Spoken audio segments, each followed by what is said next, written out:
wing. Cold winds often blow out of the old facility director's office. Disembodied moans can be heard down dark hallways. There's a sense of always being watched by figures in the periphery. It's as though a deep sadness has been permanently pressed upon this property.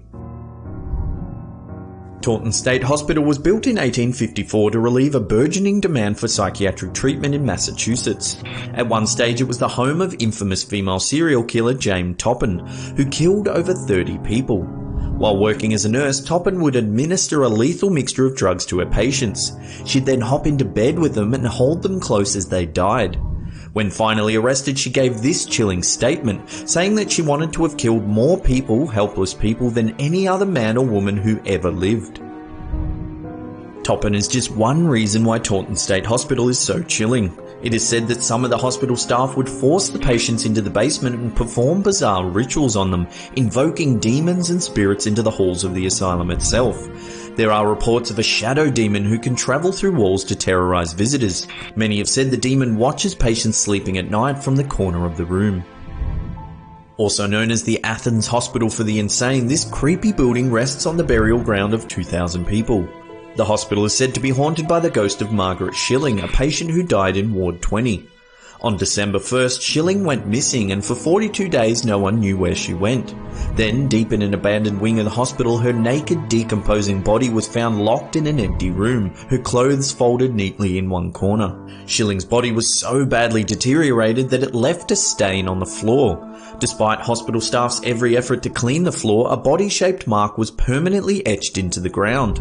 Some urban explorers say they've heard scratching at the door of Ward 20. Perhaps it's the spirit of Margaret Schilling trying to escape her awful fate. Built in 1935, the old Changi Hospital in Singapore was used as a torture chamber and a prison camp by Japanese secret police during World War II. Regarded as the most haunted location in Singapore, the hospital is famous for having a spirit that follows visitors around even after they've exited the building. An indie horror movie called Haunted Changi was filmed on location in the old Changi Hospital. It's a found footage, amateur-style movie that follows several students who investigate the abandoned building. While filming, the crew reported numerous paranormal happenings.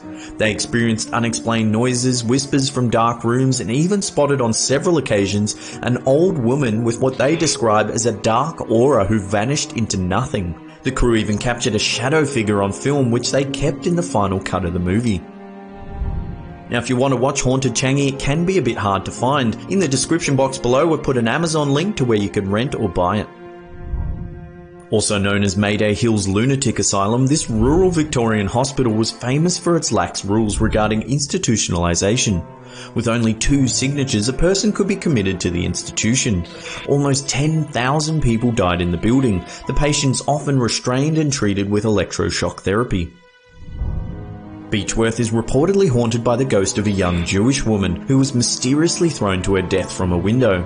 Because of strict religious beliefs, her body lay decomposing on the ground for 2 days, while a rabbi came from Melbourne to officially move the body. Several visitors claim they've seen a young girl under the window where the incident happened. This photo shows the window where the young girl fell to her death. You can clearly see a white orb floating in the air above the balcony. Another traumatic tale is that of a missing patient who couldn't be found for weeks.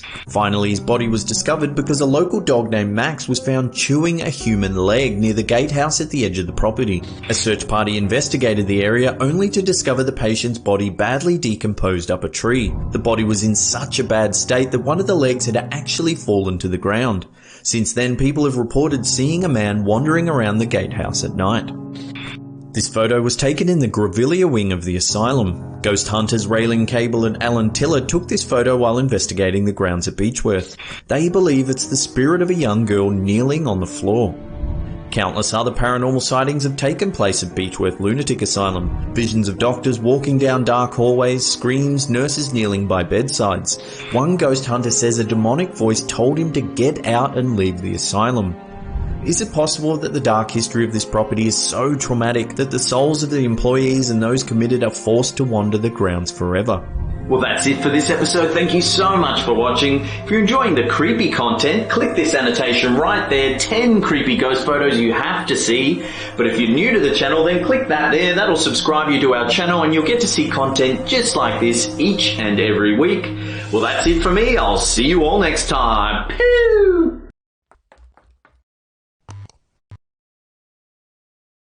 How you doing? I'm Callan and this is Slapped Ham. Today we're talking about witches. From the multiple sightings of witches throughout Mexico to the blood-sucking bruja of Colombian folklore, we take a look at 9 witches caught on camera.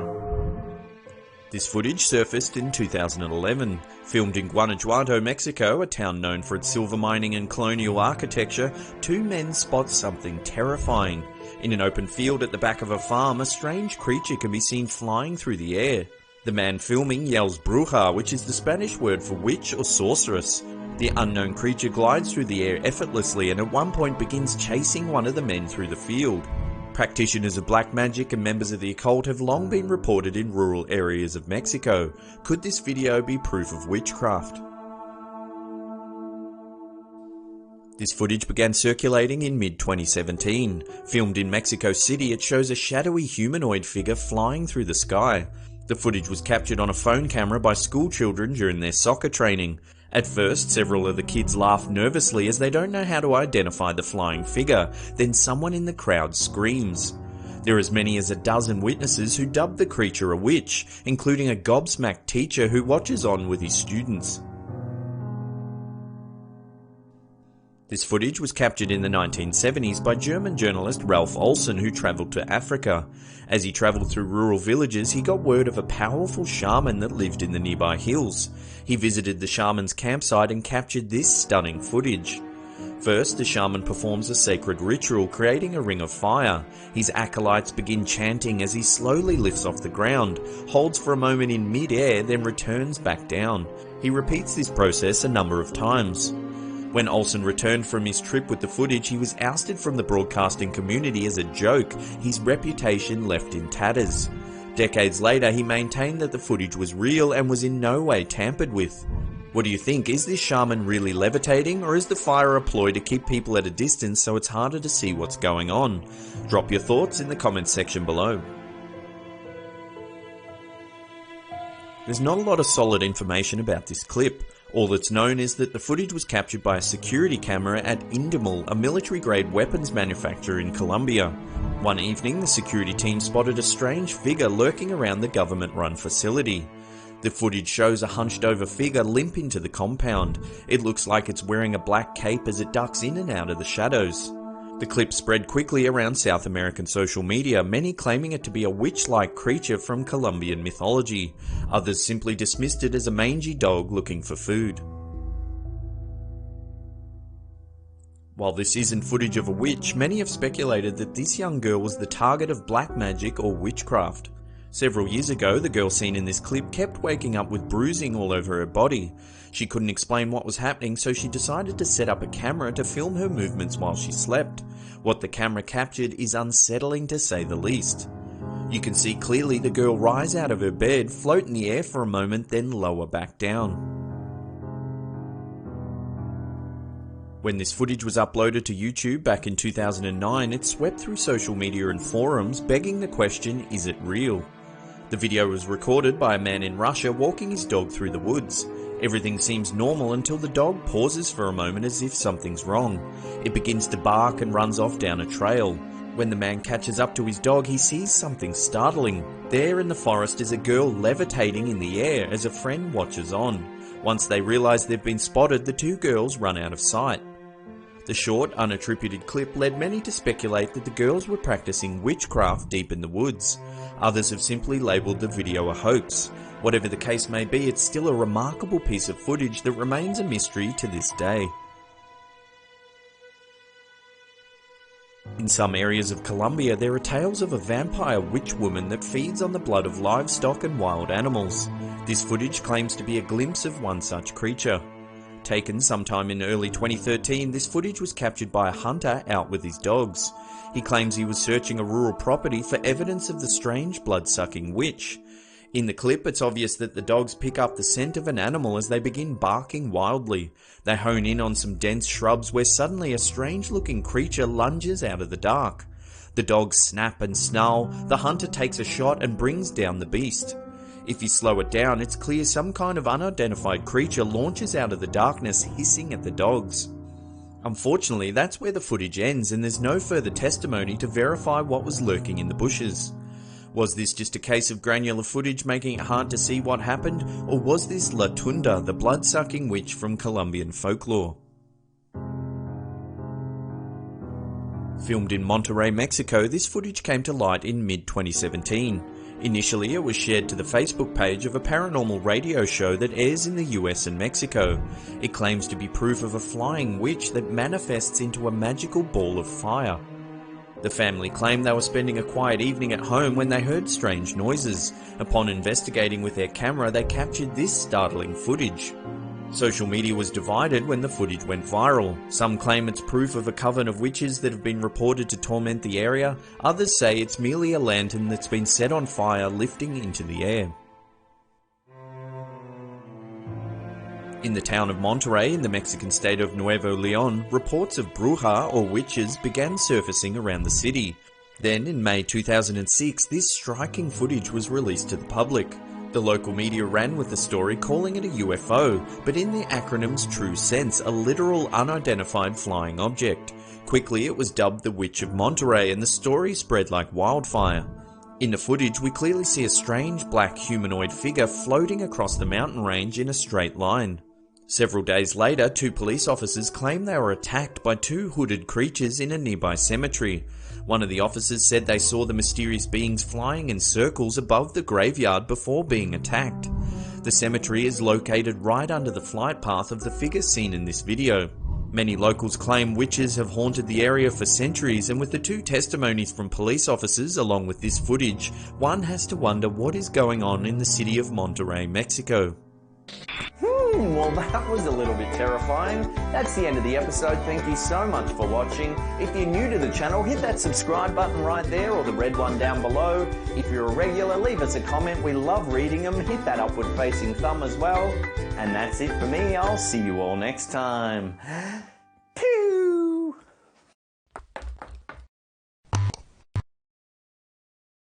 How you doing? I'm Callan and this is Slapped Ham. Today we're talking about some super creepy alien encounters. From a woman who says she's been abducted by aliens too many times to remember, to a man who says he's fathered children with a female extraterrestrial creature.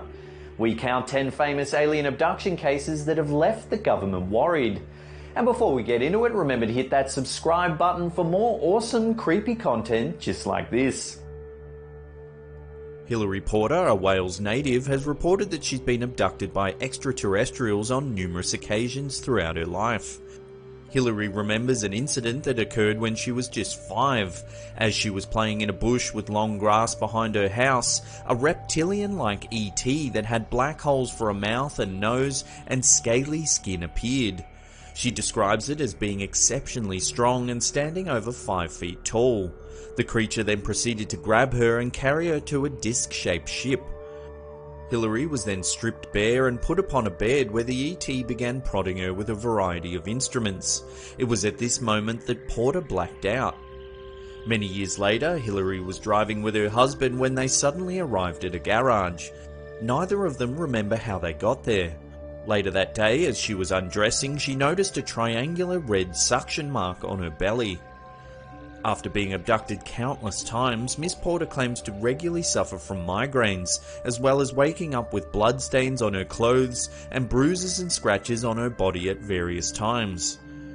Hilary, who has even worked for the Ministry of Defence, has recreated images from her memories of these extraterrestrials. She also claims of being able to communicate with these beings telepathically, and that their purpose of visiting Earth is to collect human genetic material.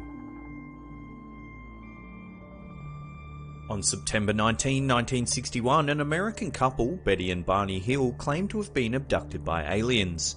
Their detailed accounts would become known as the flagship case of alien encounters. It all began on their way home to New Hampshire from visiting Niagara Falls. While driving down Route 3, Betty noticed a strange light in the sky.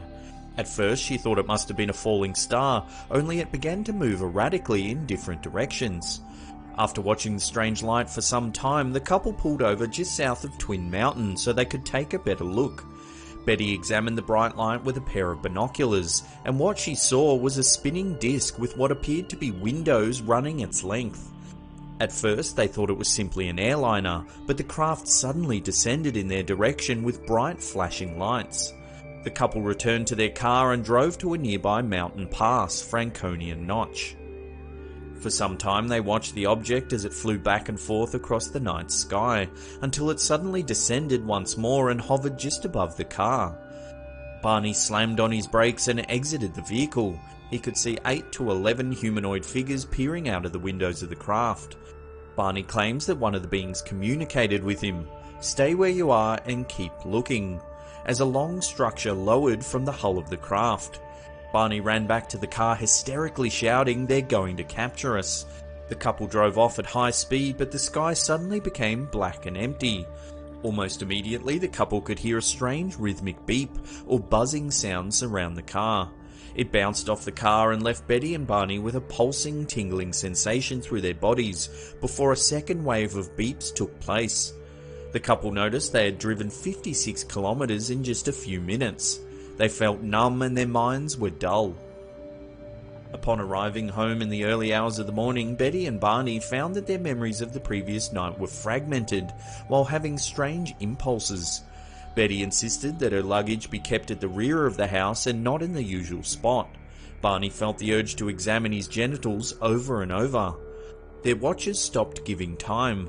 Mysterious concentric circles were found on the car that would send compasses into a spin.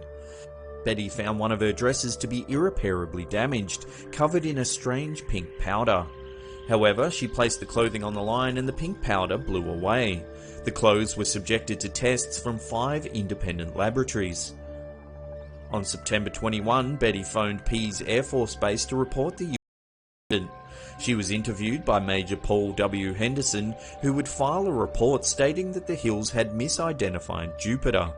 The report was later changed a number of times from optical condition to inversion and finally insufficient data. The couple would later go on to try hypnosis in an attempt to unlock the blurry memories of the encounter. They were referred by psychiatrist Dr. Stevens to hypnotist Benjamin Simon of Boston. Barney's hypnotherapy sessions revealed memories of being taken aboard a craft and getting examined by 3 humanoid figures. Under the hypnosis, Barney said things like, "Oh, those eyes, they're there in my brain, and I was told to close my eyes because I saw 2 eyes coming close to mine, and it felt like the eyes had pushed into my eyes." Barney described a dome-shaped object placed over his genitals to retrieve a sperm sample. A long tube was inserted into his anus, his skin was scraped. The humanoid examiners studied his ears, hair, and teeth. One seemed to be counting the vertebrae of Barney's spine. The beings seemed to be communicating through telepathy, and a strange and unknown language was heard by Barney several times during the encounter. Betty's sessions were remarkably similar to Barney's, with many matching and telling details. She showed considerable emotional stress during one of the sessions, which had to be ended early due to anxiety. During one session, Betty recalled a star map that had been shown during the abduction. Dr. Simon suggested she recreate the star map as a way of processing her memories more clearly. She drew the map and explained that the long solid lines were trade routes, while the dotted lines were stars less visited. Local newspapers broke the story to the public, with the Boston Traveler boasting the front page headline, "UFO Chiller, Did They Seize Couple?" In 1966, writer John G. Fuller, with the aid of the Hills and Dr. Simon, wrote a book detailing the abduction called The Interrupted Journey, which became a huge success. The book featured Betty's famous star map. The encounter has since been a constant fuel for fascination in the media. Movies, TV shows, documentaries have all featured the Hills' mysterious encounter on September 19, 1961.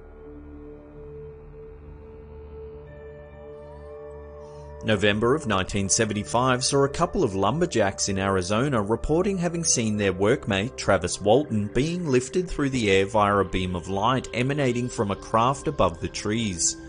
Even though the lumberjacks reported Travis as missing, the police suspected that his colleagues had murdered him and disposed of his body. Nevertheless, Travis appeared 5 days later, claiming that he had been captured by aliens. He recalled waking up on a table surrounded by little creatures in orange gowns. He described their skin as being smooth and chalky, with bald heads that were disproportionate to their bodies. Also, their eyes were shiny, brown, and huge. Walton then escaped from the creatures and met some humans on board the UFO who were dressed in blue overalls. Instead of speaking to him, the humans applied a gas mask on his face, which made him lose consciousness. The next thing Travis remembered was waking up on a roadside in Arizona.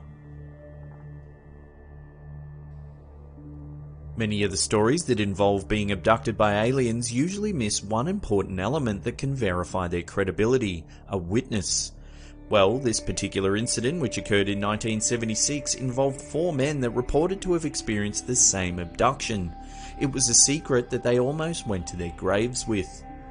These men were in Maine in a canoe trying to catch some fish when they observed a gleaming object in the sky that was about 80 feet in diameter, with constantly changing yellow, green and red colours. The men then watched as the object came down and beamed them together with their canoe with a blinding light.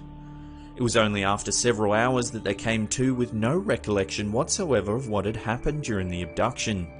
Shortly after, they all began experiencing nightmares. They were all put under hypnosis, where they revealed that their abductors were not people from Earth. Additionally, they took lie detector tests about their claims, which they passed. Air Force Sergeant Charles L. Moody was in Alamogordo, New Mexico when he encountered a disc-shaped object, which was metallic and glowing as he was observing a meteor shower. The object departed the shower and fell about 300 feet away. Frightened, Moody tried desperately to start his car, but it wouldn't turn over. The UFO hovered close to Moody's car, which he claims he could see several shadowy figures standing in a rectangular window on the side of the craft. It was at this point Moody felt a strange buzzing sensation and a wash of lethargy fell over him. The next thing he remembers is that the UFO flew away. Suddenly his car engine started and he drove off in a cloud of dust. When Moody arrived home, he was shocked to realise that it was 3 AM and that nearly 1.5 hours had passed unaccounted for.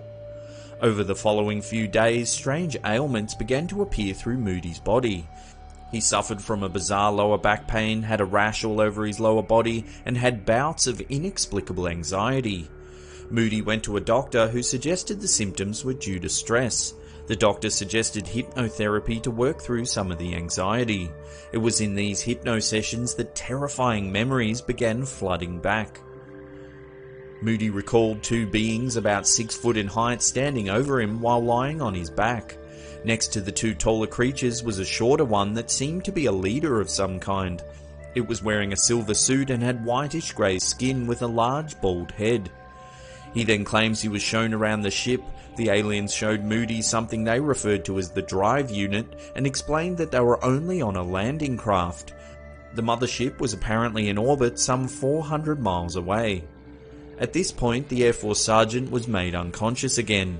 Moody awoke in his car, dazed and confused as to what just happened. This is among the earliest known alien abduction cases and was reported by the Stockton Evening Mail in 1896. Colonel Shaw had been travelling in a horse carriage together with a companion, and they were headed towards Lodi, California. Their horses suddenly became startled after they saw 3 strange beings by the side of the road. The creatures appeared to be slender humanoids that were about 7 feet tall, bald with soft velvet skin covering their bodies. They didn't communicate, but rather warbled towards them in a strange chant. They were holding lamps that seemed to shine unnaturally bright. The humanoids were indescribably beautiful according to Shaw. They attempted to lift him and carry him away, but Shaw proved to be too heavy for them. They then put him down and floated away. Shaw attempted to follow them, but they reached a huge spaceship which flew away. Jesse Long was only 5 years of age when he met with and was abducted by ETs for the first time. He'd been playing in the woods with his brother when they came across a round structure in a small clearing. It was then that a tall figure surfaced and paralysed them. Long then recalls being carried into the craft and being put upon a table. He then saw and felt figures around him prodding his legs. Long claims that he was then abducted multiple times over the next few years. Some of the experiments included extracting his sperm to make a crossbreed with an extraterrestrial female. Long says that in 1990 the aliens presented to him a baby that they claim was his. He was then introduced to a further 9 of his hybrid alien kids. Antonio Villas-Boas, a Brazilian farmer, saw a red-like star in October 1957. As the light got closer, Boas began making out the shape of a spaceship. It used 3 leg-like structures to land on his field. He attempted to escape in his tractor but was quickly captured by a small humanoid that had blue eyes. Boas says he was taken to the ship and covered with a gel-like substance. He claims to have been forced into having sex with a female creature that had pubic hair which glowed red. The aim of the aliens was to create hybrids that would be raised in outer space. He was then escorted from the craft and arrived on Earth about 4 hours later. Boas had burns on his body and complained of nausea and headaches. Doctors eventually diagnosed him of radiation sickness. Harold Dahl and Fred Chrisman claim they were working as harbour patrolmen near Maury Island when they observed about 6 disc-shaped objects approximately 2,000 feet above their boat. It's approximated that they were about 100 feet in diameter plus a central hole which was about 25 feet. According to the 2 men, one of the craft poured a strange substance that resembled lava or white metal onto their boat. The mysterious liquid is thought to have broken a worker's arm and killed a dog as it landed on their boat. Dahl claims that he was later contacted by a strange man wearing a black suit and was told not to talk about the Maury Island incident. Later, Chrisman and Dahl were contacted by an Air Force intelligence officer who was curious about the case.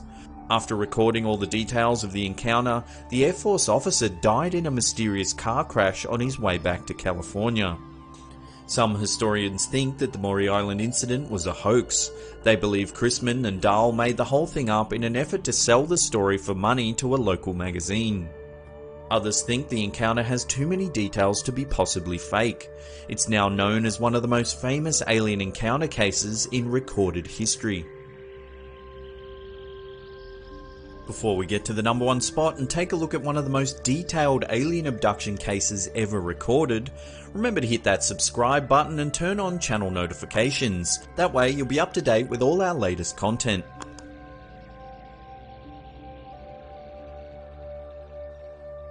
On January 25, 1976, Betty Andreessen Luca was in the kitchen of her home at South Ashburnham, Massachusetts, while her father, mother and her 7 children were in the living room. At around 6:30 p.m, the lights in the house suddenly flickered and went dark for a moment. This was followed by a reddish-orange pulsating light that shined through the kitchen window. She says she began calming her frightened kids as her father went to look at the situation. This is when he saw a clique of strange-looking humanoids approaching the house in a hopping motion. The 5 creatures came into the house through the wooden door. The frightened family was then suspended into the air in a state of unawareness. One of the creatures then went over to her dad while the leader of the ETs approached Betty and established telepathic communication with her. He seemed to be about 5 feet tall while the other 4 looked to be around 4 feet tall. Additionally, they had pear-shaped heads, wide eyes and very small noses and ears. Their mouths, it seemed, were slits that looked like scar lines to Betty. Additionally, each of the creatures had a blue uniform complete with a brown belt. There was also an insignia of a bird which was fixed on their sleeves. They only had 3 digits on their hands, they had boot-like attire on their feet and seemed to float instead of walk. Nevertheless, Betty's initial feelings of fright were quickly calmed by an overpowering sensation of friendship. When Betty expressed her concern for her family, the beings released her daughter, Becky, who was 11 at the time, temporarily from her unawareness state, to assure her that they meant well. Betty was then taken outside and made to board a small craft that was perched on the side of the hill, whose slope faced Betty's backyard. The craft looked somewhat like 2 saucers, with one inverted on top of the other, with a small structure at the top. This small craft then ascended and joined a larger parent craft in the sky. It was here that Betty underwent a series of physical examinations using strange equipment. Moreover, she described being taken to a strange place where she was given lessons on some bizarre object, which made her have painful yet ecstatic sensations. She was then returned by two ETs back home at around 10:40 PM. Here, she found her family still in a suspended animation, with one being that had been left behind to watch over them. The creatures then used some form of mind control to remove them from the suspended state, put them into bed, and then left. Betty says that the ETs had instructed her to forget about them until the time was right, and that there were certain memories locked in her mind that she would unlock in due time. Betty was a devout Christian who had never heard of anything to do with extraterrestrials before that, and actually thought the creatures to be from her religious beliefs. Additionally, she had only had 10 years of schooling, and her interests only revolved around her family and church. A year-long investigation was carried out to determine the authenticity of her claims, where she and her daughter were passed through lie detector tests, hypnotic regression sessions, and character reference checks. Both Betty and her daughter passed the tests. Well, here our alien overlords are nearly here and I'm about to be probed. So before that happens, remember to hit that subscribe button or leave us a comment down below which one of these alien abduction stories you thought was the creepiest. And that's it from me. I'll see you all next time. Pew! From a golden eagle snatching a child out of a park to a snowboarder being chased by a bear. These are 5 fake viral videos everyone thought were real. This video shows a girl testing out her twerking skills. She dances around her apartment before doing a handstand against the doorway. What happens next set the internet on fire.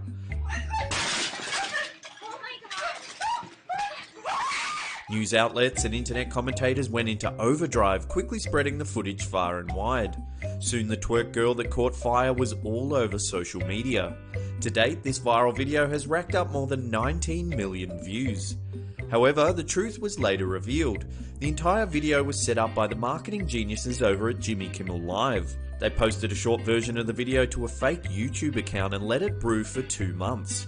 It got over 9 million views in less than a week. They then revealed the hoax on their show, airing a longer version that shows Jimmy Kimmel extinguishing the flaming twerker.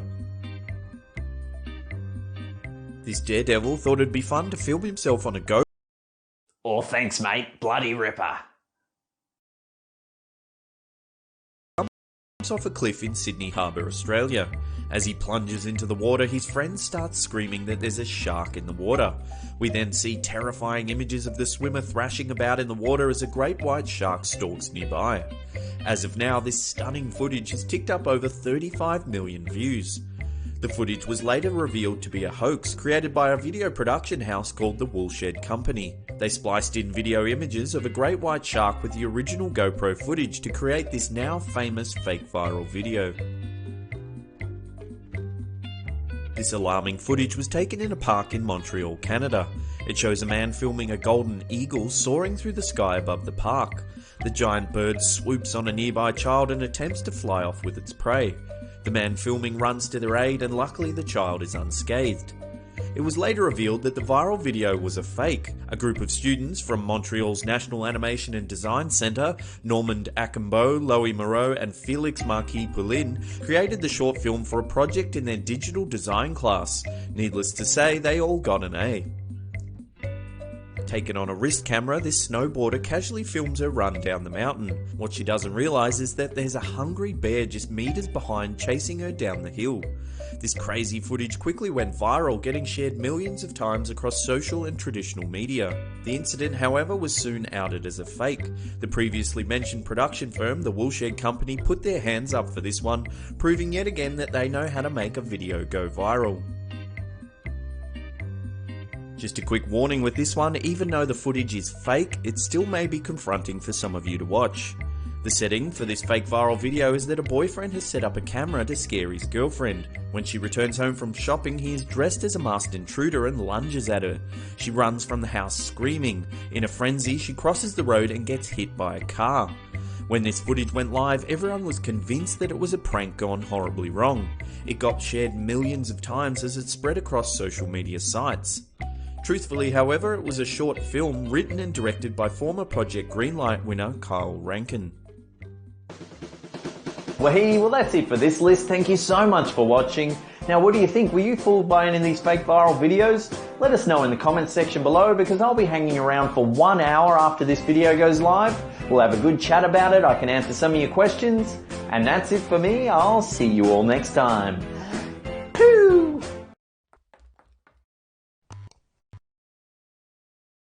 How you doing? I'm Callan and this is Slapped Ham. Today we're talking about weird cases of time travelling. From a time traveller who passes a lie detector test to a man from the future who earned a fortune on the stock market. Join us as we take a look at 10 real cases of time travel that can't be explained. In February 2018, a man who claimed to be a time traveller underwent a lie detector test on camera.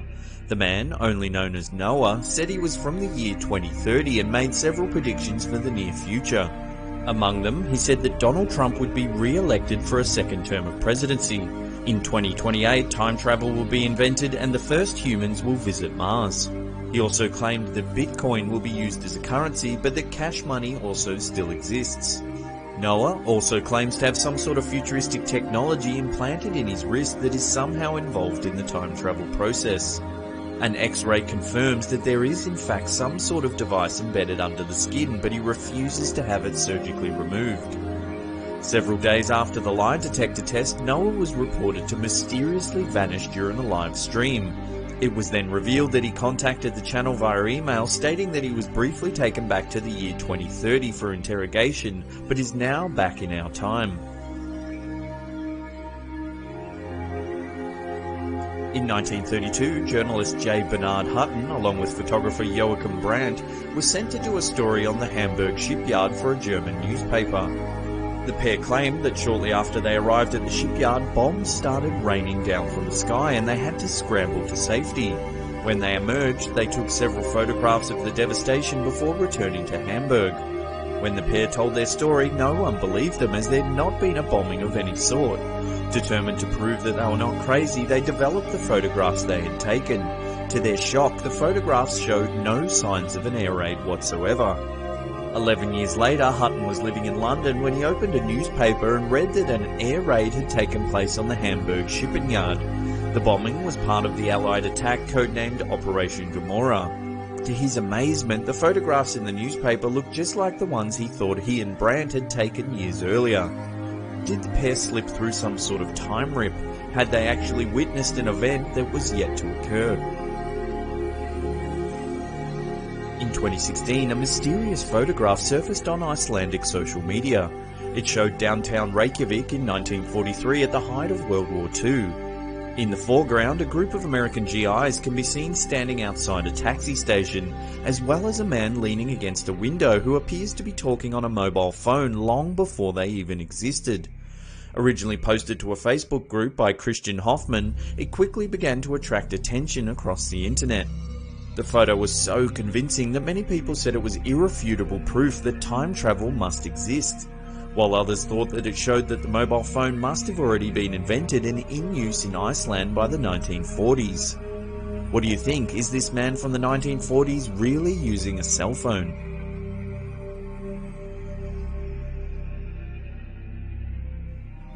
There's been several recorded instances of people seemingly using technology that shouldn't exist at the time. Many believe it to be evidence of time travel. This footage of a woman exiting a DuPont factory was taken in 1928. If you look closely, it appears that she's talking on a mobile phone. This footage was taken from the opening of a Charlie Chaplin film in 1928. As the camera pans in, a lady can be seen walking past chatting on another mobile phone. What do you think? Does this footage really prove that time travel exists?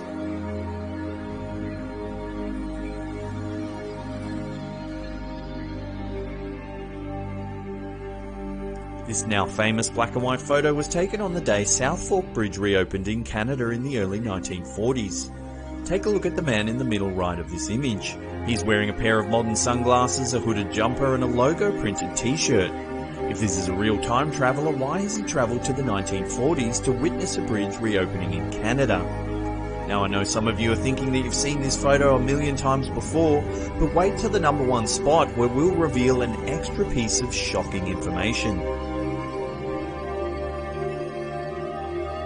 This photo was taken after Brazil's triumph over Czechoslovakia in the final of the 1962 FIFA World Cup. The man holding the trophy is Brazilian player Garrincha, who was voted player of the tournament.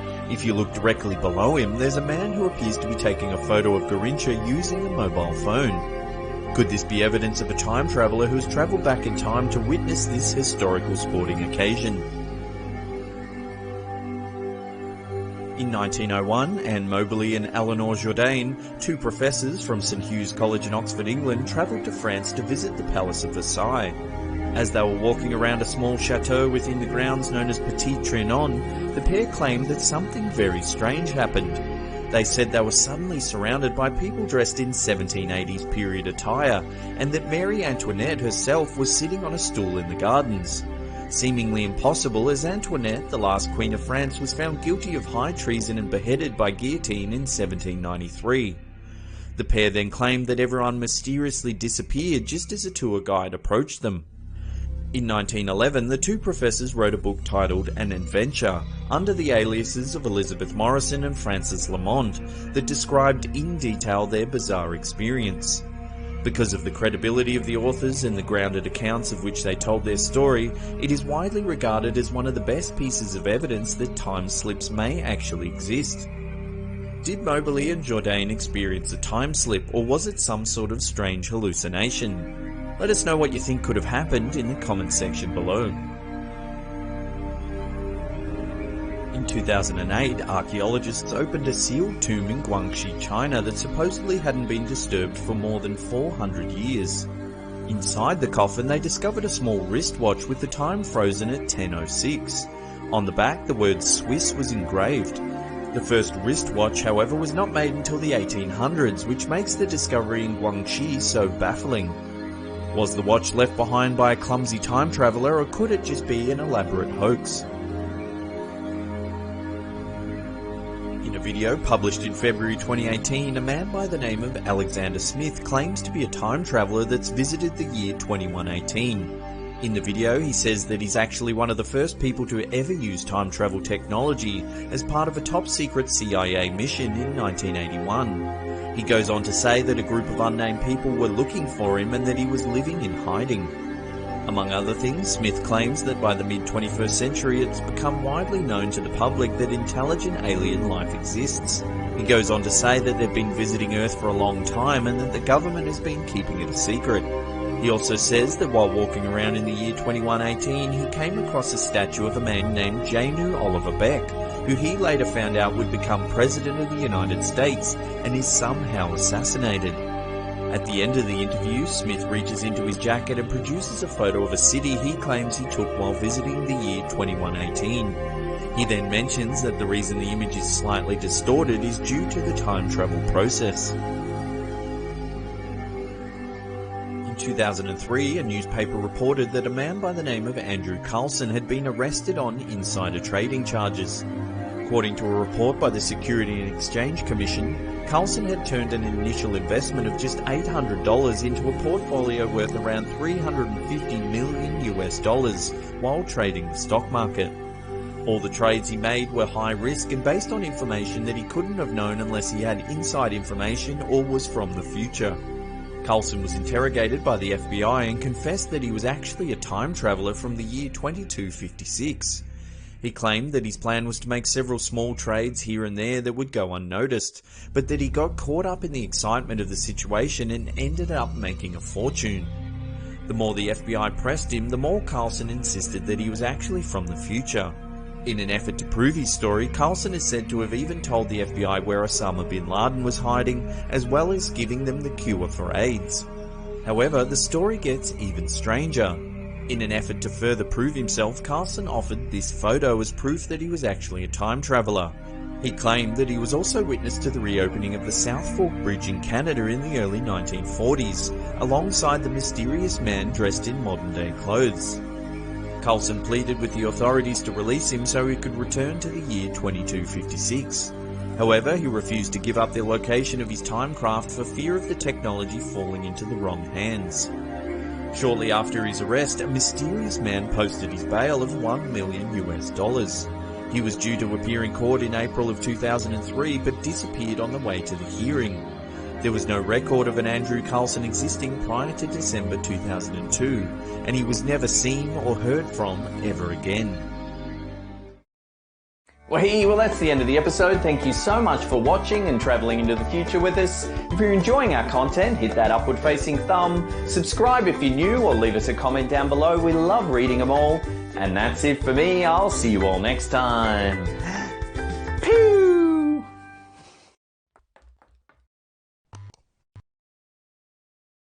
How you doing? I'm Callan and this is Slapped Ham. From haunted hospitals to eerie schools, we count the 10 most haunted places in the Philippines. And before we get into it, remember to hit that subscribe button for more creepy content just like this. Fort Santiago was the butchering site of hundreds of soldiers and civilians during the Second World War. Intramuros was further devastated in 1945 as the Americans fought the Japanese, resulting in the deaths of thousands as the city burnt to ashes. Today there are sightings of ghost soldiers patrolling at night. Moreover, there were reported screams of persecutions and torture that echo throughout the city walls when darkness sets in. Fort Santiago was a defense fortress built by Miguel López de Legazpi, a Spanish conquistador. The fort forms part of Intramuros' city structures and was a holding place for the famous Filipino hero José Rizal. He was executed in 1896. His final footsteps from the cell to the execution grounds have been bronzed on the floor. Visitors report an eerie feeling as they follow these bronzed footsteps, with many saying they've felt his touch. Others have even passed out on the spot.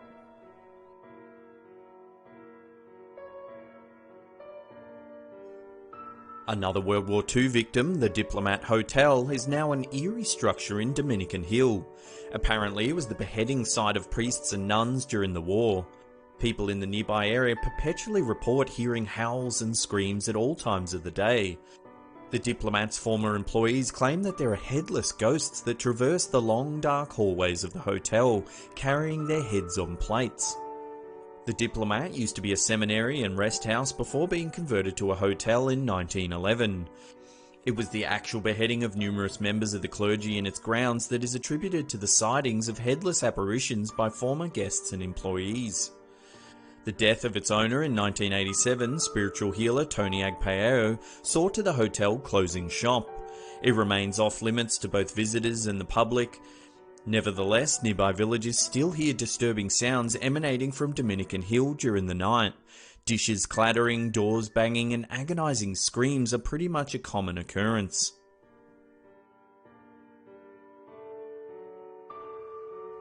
The Ozone Disco was once a hit club in Quezon City. In 1996, however, over 160 people lost their lives in this hotspot.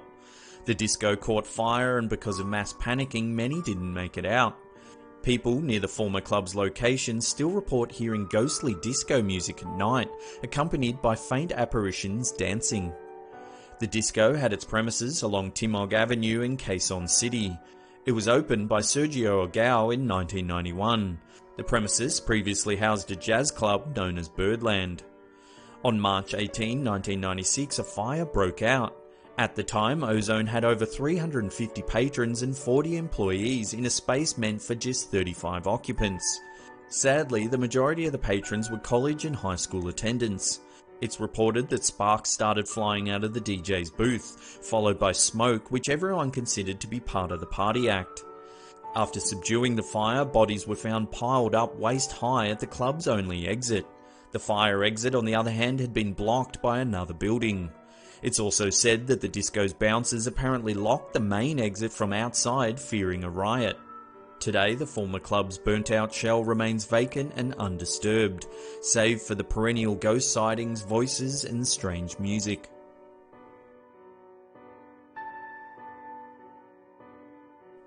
The cool weather in Baguio City has made it the unofficial summer capital of the Philippines for a long time. As such, it wasn't a surprise when American teachers chose this city as a training site in the 1900s. Since then, the teachers' camp has been used as a training, retreat or seminar centre. Nevertheless, reports of ghost sightings are rampant in these grounds. Both visitors and caretakers say they hear a lady crying in the nearby cottages or heavy footsteps in the hallways. Other common reports are that of a headless priest and a white lady walking around the grounds. Some guests have even reported being woken up at exactly 3 AM by a white lady oozing blood.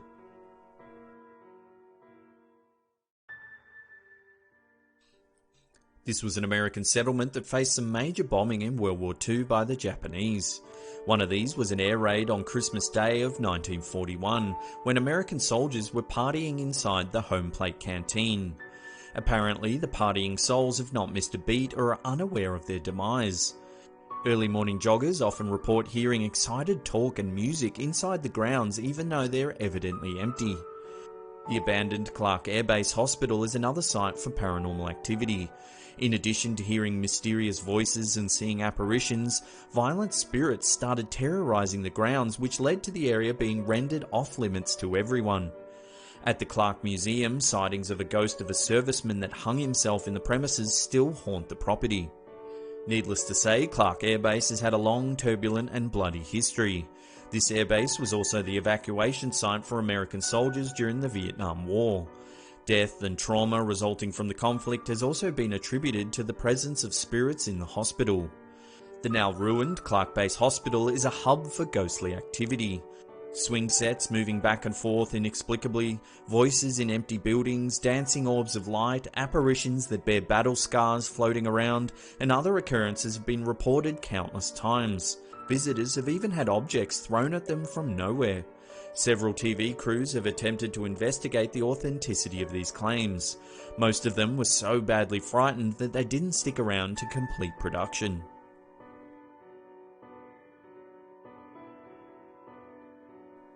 It seems World War II still has lingering effects in the Philippines in the form of terrifying hauntings. The Los Banos campus certainly has its fair share. Not only did the campus witness the war, but it's also located at the foot of a spooky mountain, Mount Makiling. There are reported sightings of the Capre, a Filipino mythical creature. These creatures are said to be tall, hairy and muscular, and often attract attention due to their peculiar smell. Ancient stories claim that these beasts can be vengeful and violent if their habitat is threatened, often clubbing intruders to death. It's also said that they are mischievous creatures that play tricks on people. Students often report that the university's bridges always seem longer to cross during the nighttime, leaving some to believe they're being stalked by the Capre. Additionally, the campus is close to Baker Hill, an infamous Japanese war camp. It's said that ghosts of former prisoners linger in the area unaware of their demise. Students often say they've seen soldiers walking around the grounds of the university. They look shell-shocked and confused, wandering around aimlessly. When approached by staff or students, they seem to stare right through them before turning into a strange mist and disappearing altogether. People who have had these experiences report overwhelming depression and anxiety in the subsequent days. It's as though the fear and sadness of the soldiers has transferred into them. To this day, no one has been able to explain these mysterious events.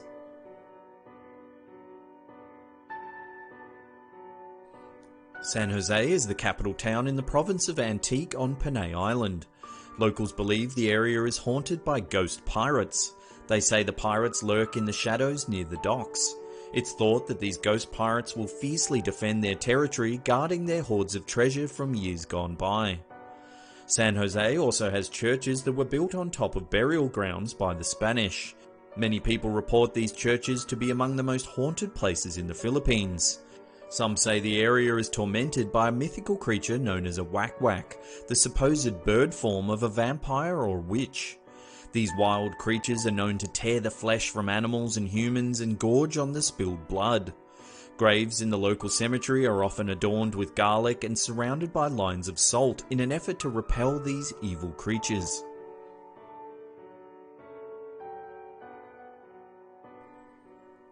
Ballet Drive is famous for sightings of a ghost white lady, in addition to numerous haunted houses which were constructed during the 19th century. This area is abundant with ballet trees, which are said to be a favourite resting grounds for lost and wandering spirits. It's said that they sit in bullet trees waiting to prey on their next victim. It's believed that the Ghost White Lady was a woman who was accosted and raped by Japanese soldiers during World War II. Her corpse was reportedly not even buried. It was thrown into a ditch by the road where it remained for several years. Bit by bit, the body was picked apart by rats, birds, insects and other creatures. It's claimed that part of her hair and bones are buried in underground rats' holes or perched in branches as part of birds' nests. Her face is said to have been taken by the man who killed her as a personal souvenir. It's believed that her spirit still searches for the man and his descendants to exact her revenge. Those who have witnessed her ghost advise motorists to avoid Bellet Drive at all costs, particularly if you're alone. If you have to use the route, ensure your backseat is full and that no one looks behind them or into their mirrors. If you take a taxi cab along this route, you'll notice the driver's edginess when you come near the spot. If either of you notices her, you're in for a violent death. You can only mitigate this disastrous outcome by fasting and reciting the Holy Rosary for the next 3 days. Only then will you be spared. Those who have seen the White Lady's ghost and lived to tell the tale report of seeing an apparition wearing a long white and blood-stained gown. It is tattered and ripped, and she is sporting long dishevelled hair. Her face is indistinguishable and covered with dripping blood. The modern tale of her story purports that she faced a gruesome death by the hands of a taxi driver. Coincidentally, almost anyone that reports of her sighting is either a sole driver or a motorcyclist.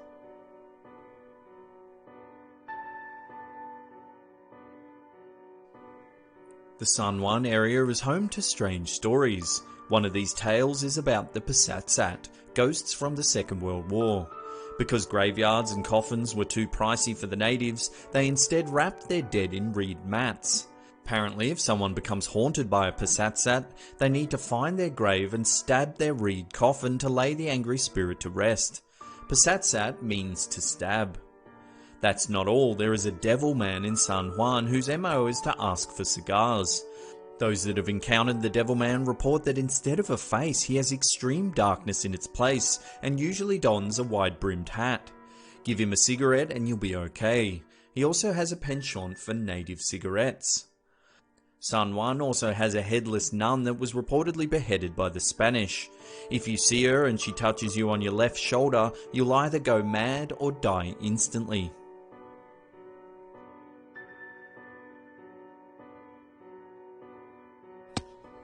Before we get to the number one spot and find out where the most haunted place in the Philippines is, remember to hit that subscribe button and turn on channel notifications. That way you'll be up to date with all our latest creepy content.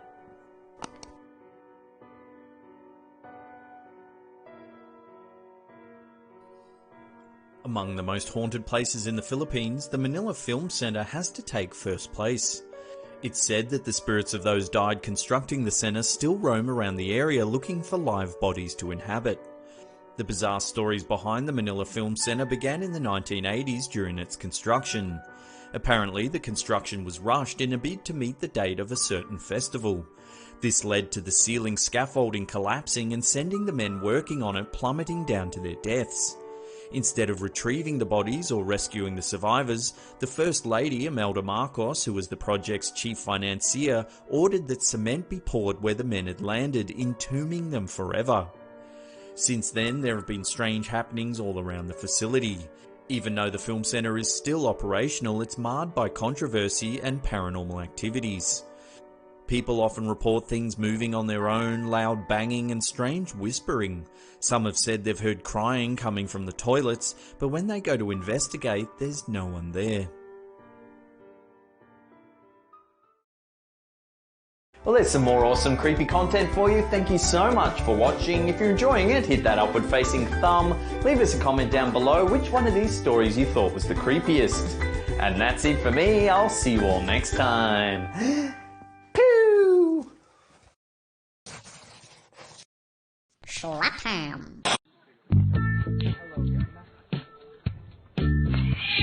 6 most shocking moments caught live on stream. Live streaming is a relatively new social trend that allows viewers direct access to other people's lives. From a girl nearly losing her eye to a house catching fire. Join us as we take a look at 6 of the most shocking moments caught live on stream.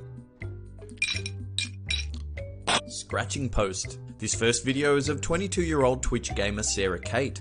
At first it's just a standard night of streaming Call of Duty gameplay on Twitch, but then her cat pays her a visit she'll never forget. Hey.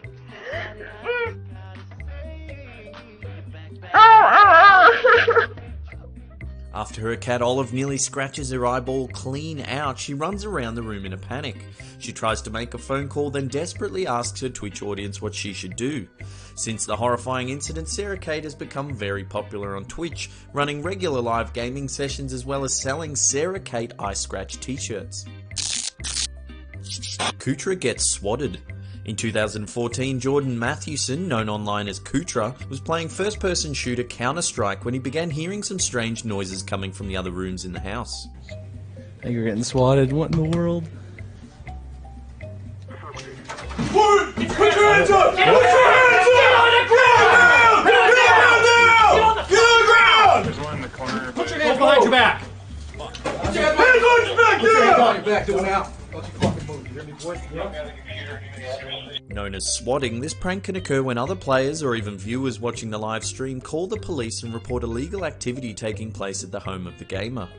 On this particular occasion, the anonymous caller reported that Mathewson had shot 2 co-workers and was holding other hostages at gunpoint. Authorities warn that this highly dangerous prank wastes valuable resources, and anyone caught doing so will be prosecuted to the fullest extent of the law.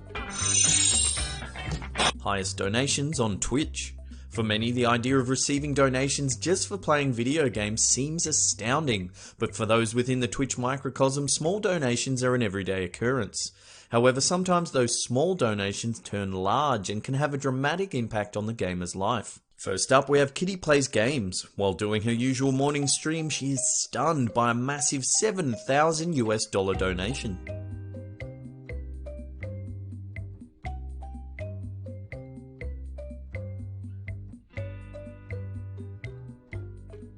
Oh my god! Oh my god! Oh my god! While $7,000 may seem like an outrageous donation, it gets even bigger. A mysterious Twitch viewer known only as Amhigh routinely drops astounding sums of money on gamers. Popular streamer Soda Poppin received $50,000 over the course of several months. Then, in early 2015, a French streamer called Liberty of Gaming received a mind-blowing €69,000 over the course of a live stream. No one knows for sure who this enigmatic donator is. Some say he's a billionaire oil tycoon with cash to splash. Others say he's just a wealthy guy that gets a kick out of helping people. Whoever he is, Twitch streamers all over the world are just waiting for him to strike again.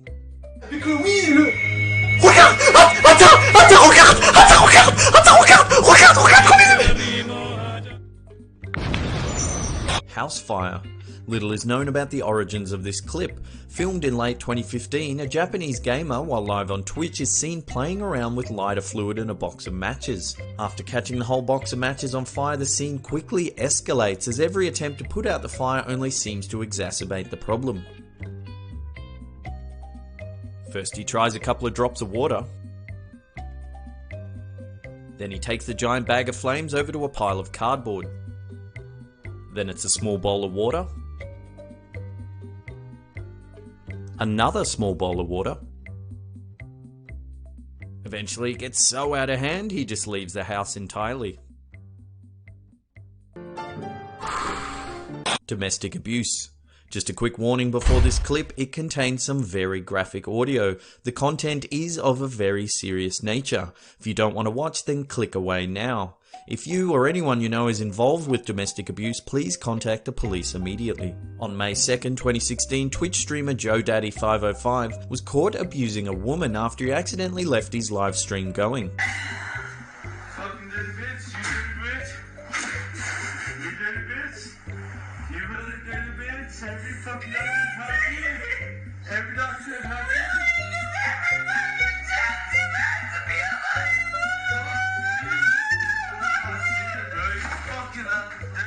The clip, which is a little over 5 minutes long, features a woman screaming and crying as a male voice continually belittles and abuses her.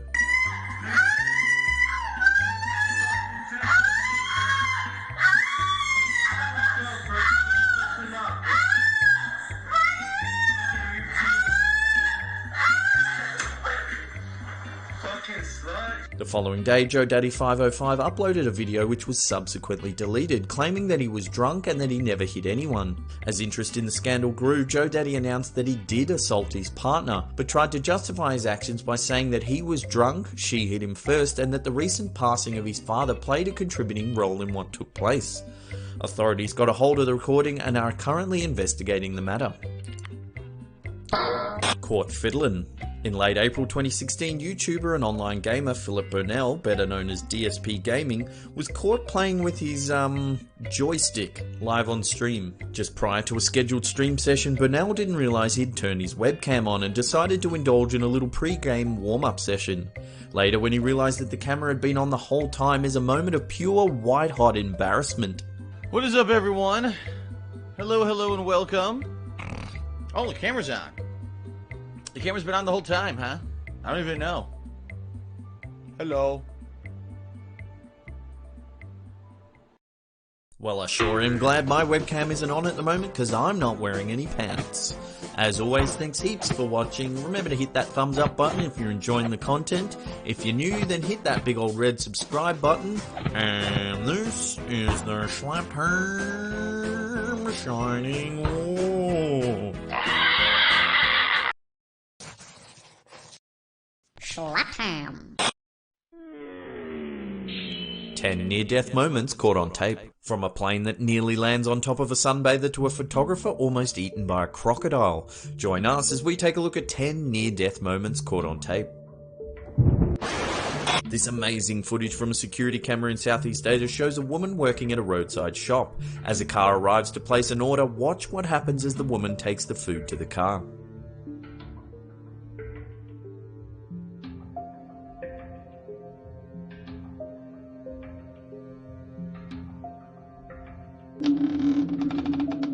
A group of curious onlookers on hand to film a condemned building being destroyed. They think they're at a safe distance away from the destruction, but watch what happens next.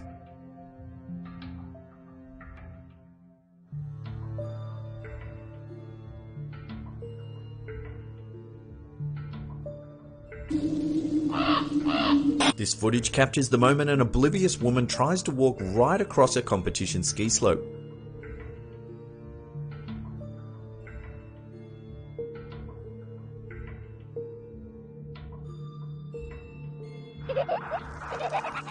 This hair-raising footage captured on a German beach shows a plane attempting to touch down. The pilot later admitted he may have misjudged the landing.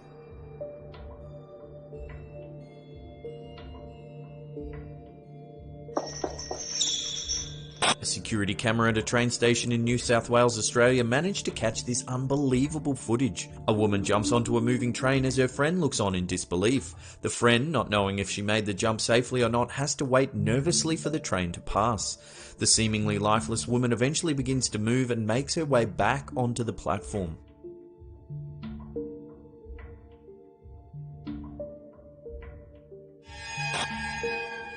This footage taken by a train spotter shows a fellow enthusiast so focused on the train he's filming that he forgets to look the other way.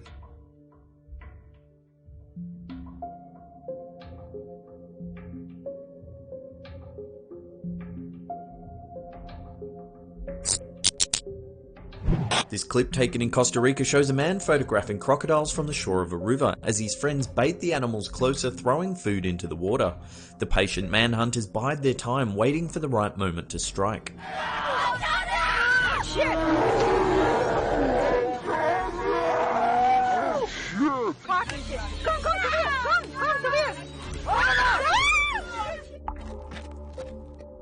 This extraordinary footage was taken from a dashboard camera. What it captures is simply unbelievable.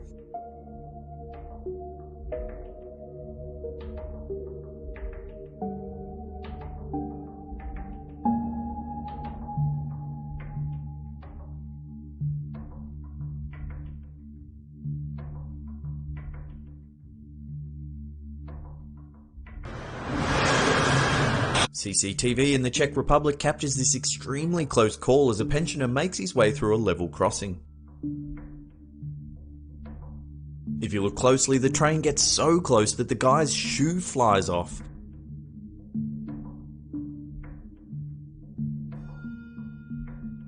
And what's the deal with the person driving the car? They just sit and watch as an old dude nearly gets cleaned up by a train. Then, when the boom gate opens, they just start to drive around him.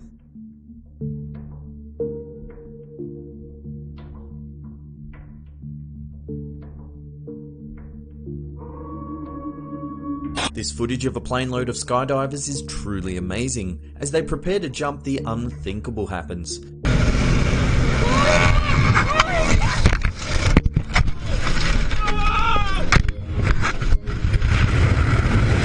Somehow, the pilot manages to escape the flaming wreck and deploy his parachute. Unbelievably, all 9 skydivers and the pilot make it to the ground safely.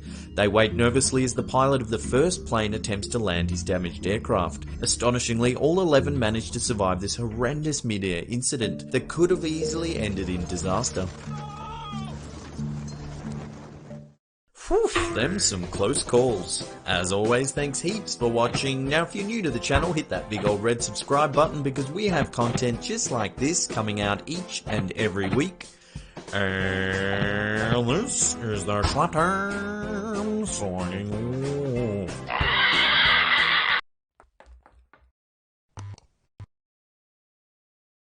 From a collection dedicated to noodles in Japan to a museum that showcases toilets. Join us as we take a look at the 10 strangest museums around the world. The Shin Yokohama Ramen Museum, located in Yokohama, Japan, is committed to preserving the history of instant noodles. Learn about your favourite ramen varieties as you gaze in wonderment at the many assorted flavours and packaging styles. Hungry? Stop at one of the many on-site ramen restaurants and don't forget to visit the ramen gift shop before you leave, because nothing says I love you like a plastic cup of instant noodles. The Icelandic Phallological Museum in Reykjavik, Iceland houses the world's largest collection of penises. The museum is home to over 280 wangs taken from 93 different species of animal. As in real life, specimens range in size from the enormous 170cm, which is around 67-inch front tip of a blue whale penis, to the minute 2mm, which is 0.08-inch penis of a hamster. So small it can only be seen through a magnifying glass. Ouch. The museum even claims to display the penises of Holgerfolk, mythical Icelandic elves. But as the elves are invisible, so too are their detached members. The museum's founder, Sigurður Hartason, claims to have had a lifelong fascination with male genitalia, ever since he received a cattle whip made from a bull's penis as a child. The museum, which is now run by Sigurður's son Hjörtur, acquired its first human specimen in July 2011. It was one of 4 penises promised to the museum by would-be donors. If you find ventriloquist dummies to be unnerving, then the Venthaven Ventriloquist Museum may not be for you. Located in West Maple Avenue, Fort Mitchell, Kentucky, this strange museum is home to over 800 ventriloquist dummies, dating as far back as the 1700s. First opened in 1973, the museum sees more than 1,000 visitors a year and even hosts an annual ventriloquist convention. Personally, I wouldn't spend a night trapped in this museum. If horror movies have taught me anything, the dummies would most likely come to life, giggling insanely into the wee hours of the morning, all while listening to creepy old tunes on a crackly gramophone. Established in 1992, the Sulab International Toilet Museum is home to toilets from more than 50 countries. The toilets are arranged chronologically from ancient to medieval through to today's modern conveniences.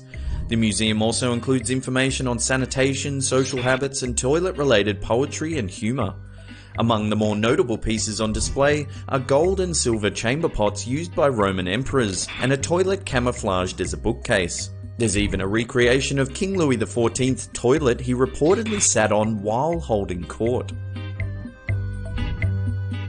The Museum of Broken Relationships, located in Zagreb, Croatia, was founded in 2006. Sculptor Drazen Grupičić came up with the idea after his 4-year relationship with film producer Olinka Vistica came to an end. The pair then began asking friends to donate items from their failed relationships, and soon they had a big enough collection to display.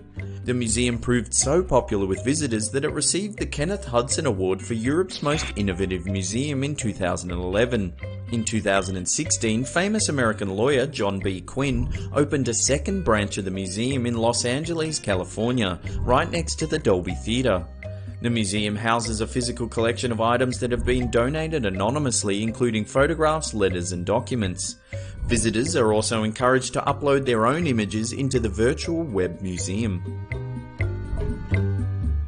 The Big Mac Museum, located in North Huntington, Pennsylvania, first opened its doors back in 2007. The museum was opened by the creator of the Big Mac, Jim Dalligatti, who was also one of the very first McDonald's franchisees. The museum is located inside a fully operational McDonald's restaurant and showcases tons of Big Mac related memorabilia, including advertisements, toys, and promotional photos from all around the world. The museum even has a bronze statue of Jim himself, as well as a gigantic Big Mac. Measuring 12 feet across and more than 14 feet tall, it is the largest Big Mac statue in the world. Founded in 1953 by Dr. Satoru Kamigai, the Meguro Parasitological Museum in Tokyo, Japan is dedicated to the history of parasites. This strange museum is divided into two floors. The first is dedicated to parasites and their life cycles in the natural world. The second focuses on parasites that live inside the human body. With over 300 specimens on display, the museum is not for the squeamish. The collection even includes an 8.8 meter long or 29 foot tapeworm. Can't get enough? Why not visit the gift shop and take home a souvenir of your visit? Items include postcards, t-shirts, and even mobile phone cases that have actual parasites embedded in the acrylic. If you have a tendency to get overexcited at the sheer mention of fencing paraphernalia, then this place will blow your mind. Located in La Crosse, Kansas, the Kansas Barbed Wire Museum is the place to go when nothing else will quench your curiosity for barbed wire. Displaying over 2,000 different types, the museum focuses on the history of barbed wire, including its role in the settlement of the United States as well as its many modern-day applications. Established in 1970, the museum's collection grew so significantly that a new building had to be constructed. In 2004, the building was expanded to include the headquarters of the Antique Barbed Wire Society, an organization committed to collecting, preserving, exhibiting, and interpreting the historical heritage of barbed wire and barbed wire related items. Whew, thrilling stuff. The Museum of Vampires, located on the outskirts of Paris, France, is possible to visit by appointment only. Housed within a private residence, the museum is home to all manner of vampire-related items, including paintings, books, and autographs of every actor to ever have played Dracula in a Hollywood movie. There's even a mummified cat on display that was found in a nearby cemetery, as well as a painting by the so-called Vampire of Paris, infamous murderer and grave robber Nicolas Clos. Hosted by television network TV Tokyo, The Mysterious Great Adventure of the Body is an exhibition aimed at children. Held at the Saitama Super Arena in Saitama, Japan, it is based on the functions of the human body and how it produces its waste material like boogers and poo. The planners obviously know what appeals to children. This photo shows the entrance to the exhibit, a giant butt crack. Well, that's another episode. Thank you so much for watching. Now, if you could share this video around on social media, that would be amazing. Whatever your platform, Facebook, Twitter, or Reddit, it's all amazingly helpful. And that's it for me. I'll see you all next time. Pew!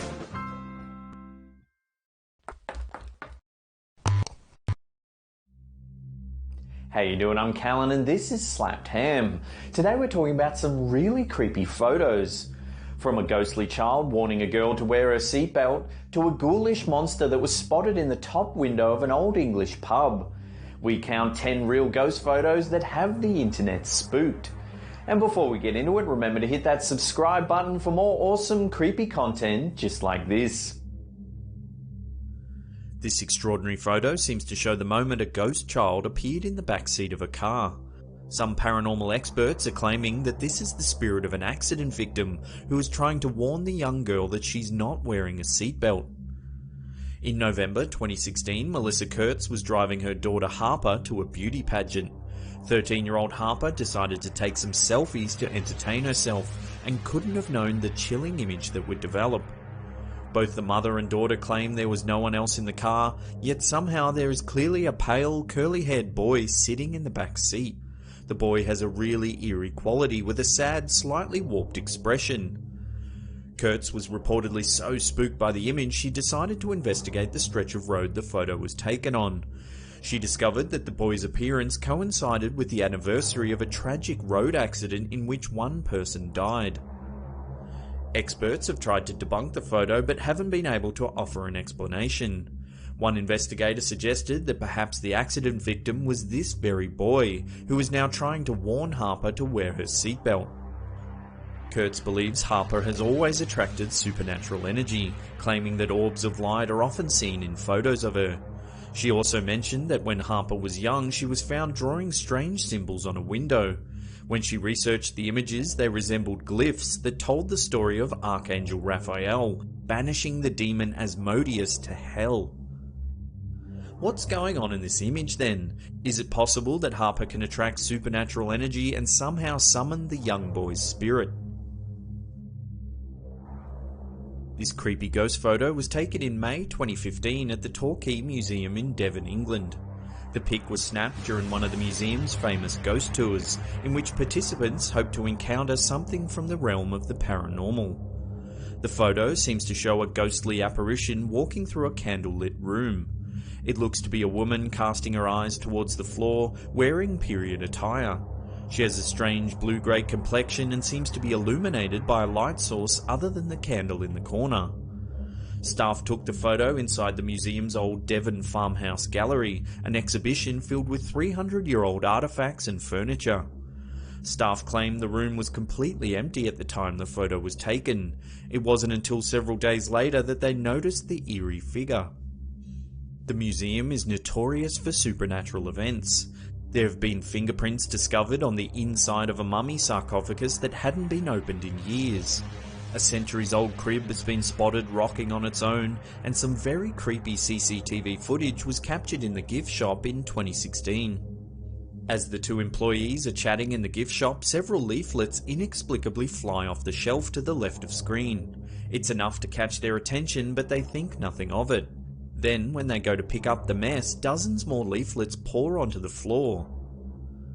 Since the photo and footage were released to the public, hundreds of tourists have flocked to take part in the museum's ghost tours. The event runs in the dead of night, walking participants through the long, dark hallways of this Victorian heritage building. Members can learn how experts investigate paranormal disturbances, study ghost hunting techniques, and perhaps even have an encounter of their own. In May 2015, Google Street View captured a chilling image that many are calling a demon ghost. Twitter user KeswickBro was looking for a local fish and chip shop on Google when he noticed something very eerie in the top window of the Stewart Hotel in Liverpool, England. In the photo, you can see a ghoulish face peering out of the top floor window of the centuries-old pub. It has demonic-looking eyes, a bald head, and sharp features. Whatever it is, it seems to be snarling at the passing cars. The user tweeted, "Was looking for Burns Chip Shop Walton on Google Maps. Came across Stewart Hotel pub opposite. Something in top window caught my eye. I zoomed in on Google Street View and what can only be described as a weird face or a possible ghost is staring out of the window." When the image went live, it got shared hundreds of times, scaring the heck out of the majority of viewers. No one can quite explain what the picture shows. Tom Sleman, a local expert on all things supernatural, commented on the photo saying that it's not the first time the pub has been noted for paranormal activity. In 1897, the owner of the establishment, Robertson Pemberton, reported that the pub was haunted. He claimed that he could hear strange noises almost every night coming from the cellar. Initially, he thought it was just rats scratching around, but eventually the mysterious noises got so loud that neighbours began complaining. After a thorough investigation, there was no known source of the noise. Today, many locals claim that the pub is haunted. They say they've heard inexplicable noises, felt cold spots, and even had their clothes pulled from behind without anyone else being around. Could this photo be proof that the Stewart Hotel is haunted? Is this definitive evidence that spirits have lingered on in this old building? This photo has captured a ghostly shadow that has defied explanation for generations. A Reddit user posted this photo with a chilling story attached. The user said that when his grandpa was young, he would often see the swing in his backyard swaying back and forth, even when there was no wind. It started happening so often that he pleaded with his mum to buy him a camera so he could photograph the swing. Finally, she bought him an old camera from a thrift store and he immediately started taking photos of the swing anytime it moved. Several days later, when the film was developed, nothing particularly interesting showed up in the photos. It was just a swing and nothing else. That was until he got to the 6th photo in the set that an eerie shadow showed up in plain sight. He couldn't believe what he had captured and was certain that it was a ghost. Apparently, the grandpa kept the photo hidden for years, only showing a select few people. The Reddit user claims that when he finally saw his grandpa's photo, he hired some experts to analyze it. They deemed it authentic and were certain it hadn't been tampered with in any way. This mysterious photo was taken in the hospital room of a dying grandfather, right as a priest prayed by the bedside. In 2014, Bob Large, who was 76 at the time, was in the Countess of Chester Hospital suffering from bladder cancer. Doctors had given him just days to live. Grandson Chris Ledbetter took the photo and couldn't quite believe what had been captured. In the photo, a saintly figure can be seen standing at the end of the bed. It's a grey apparition that looks to have a hood draped over their head. Ledbetter was so shocked by the image he immediately went to the ward manager. But before the manager even saw the image, they described the figure perfectly, saying that lots of patients see her at the end of their beds. When patient Bob Large saw the photo, he said, "The picture is of my guardian angel. I've been in that hospital on the same ward so many times. The vicar always comes in and says prayers and then goes, and I always feel much better. Every time I feel like there's a presence in the room." According to staff, it's not the first time the figure has been reported in the hospital. One incident saw a patient screaming out in the middle of the night. When nurses rushed to their aid, they said a ghost was standing by their bedside. On the whole, however, patients say the figure comes in peace. Many have been bedridden, unable to move, then they say a presence can be felt nearby and often make a miraculous recovery. This eerie photo was taken at a road accident in July 2017 in the Antong province of Thailand. A witness, 37-year-old Chatchai Suplung, took a series of photos of the pickup truck that had slammed into a trailer on Saturday evening. It wasn't until later that night, when reviewing the photos, that he noticed a young boy walking between the two smashed vehicles. He was certain there was no children at the scene of the accident when he took the photos. Yet, clear as day, in the photo is a small boy wearing a multicoloured t-shirt and flip-flops walking among the accident. Suplung became so curious about the incident he rang local police and asked about the boy. They informed him that there were no children present at any point during the investigation. When the photo was posted to Facebook, it quickly sparked a paranormal debate. Some said the witnesses, including the police, must have been mistaken and not noticed the boy. Others think it's an omen of sorts and that it's the spirit of a boy who has appeared to warn people about the dangerous stretch of road. There's not a lot of solid information available about this photo. It was taken a few years ago in an unknown part of Italy. A couple were having their picture taken at a romantic spot in town when one of the photos revealed a rather terrifying figure. To the left of the couple, an eerie apparition can be seen floating by. The figure has a strange translucent quality and lacks any real definition. The face is blurry and has no recognisable features. Many are calling the figure a ghost.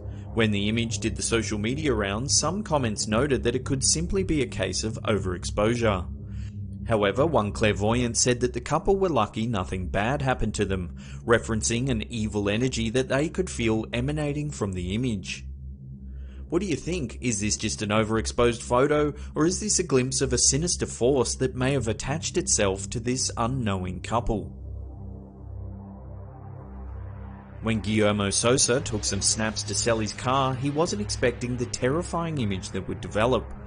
In late 2015, Sosa took several photos of his white convertible, hoping to sell it online. When he reviewed the photos, his blood nearly ran cold when he noticed the creepy face in the left-hand side mirror.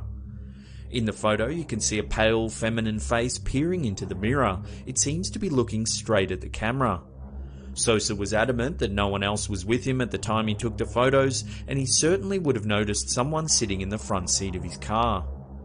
Some skeptics have said the image is nothing more than pareidolia, a psychological phenomenon in which humans perceive familiar patterns from a stimulus, in this case a visual cue. It's possible that it's just the seat headrest reflected in the mirror. However, paranormal expert Gordon Rudder said the face is uncanny. He feels that a headrest doesn't look anything like a face even when reflected in a mirror, suggesting that this could indeed be something from the realm of the supernatural. Whatever the case may be, it certainly makes for a chilling image, one that seems to linger with you long after you've seen it. This unsettling photo was taken on the 3rd floor of an unknown hotel. Guests were sitting in their hotel room when they heard some unusual sounds coming from outside their window. When they drew the curtains, they were shocked to discover fingerprints on the outside of the window. They immediately rang guest services who couldn't explain the phenomena. The room was 3 stories high and didn't have a fire escape or balcony, making it impossible for anyone to press their hands on the glass. To this day, no one has been able to explain the eerie handprints on this window. Before we get to that number 1 spot and take a look at a truly chilling ghost photo taken in Queensland, Australia, remember to hit that subscribe button and turn on channel notifications. That way you'll be up to date with all the latest creepy content.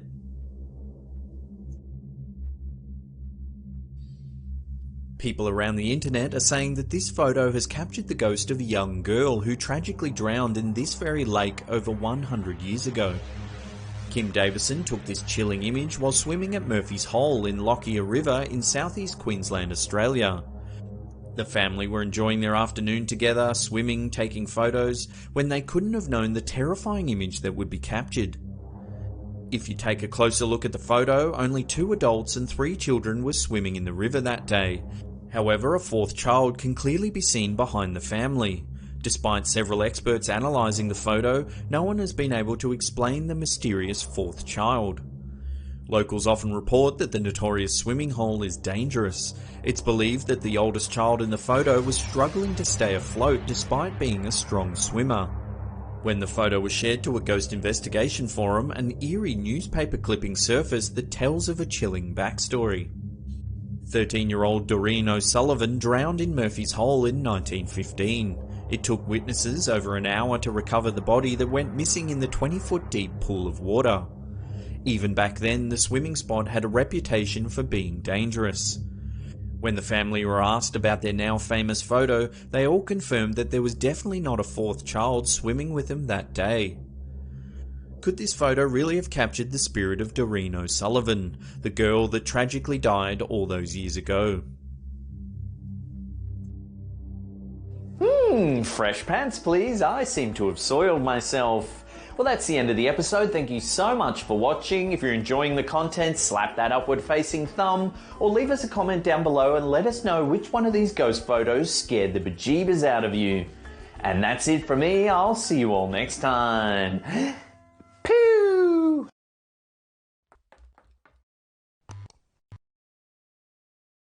How you doing? I'm Callan and this is Slapped Ham. Today we're talking about terrifying toy dolls. From a cursed doll caught moving on camera to one that's said to come alive and attack people. Join us as we take a look at 10 cursed dolls and their chilling backstories. In 1904, a boy named Robert Eugene Otto from Key West, Florida, received a doll as a present. It was a gift from his grandfather who had recently returned from a trip to Germany. The boy named the doll Robert after himself and had an immediate attachment to it. At night, Robert's parents claimed that they could hear their son talking to the doll in his bedroom. Sometimes a strange voice would answer back. As time went by, Robert grew more and more fond of the doll. It had its own place at the dinner table and would sleep in his bed at nighttime. Robert's parents began to notice that their son's behaviour was changing. They often found overturned furniture and objects scattered throughout the house. When they asked their son about the mess, he would get very angry and say that the doll was the one that did it. Years later, when Robert got married, he placed the doll in the attic. Children who passed by the house claimed that the doll would stare at them from the attic window, and that its expression would often change. When Robert and his wife passed away in the mid-1970s, the new owners of the house said they would often hear childlike giggling coming from the attic. They too claimed that the doll's expression would change from day to day. Today, Robert the doll has a new residence. He is housed within a glass case at the Key West Fort East Martello Museum in Florida. If you're feeling particularly brave, you can go and see him for yourself. But be aware of what you say in front of him, as he might just pay you a visit in the middle of the night.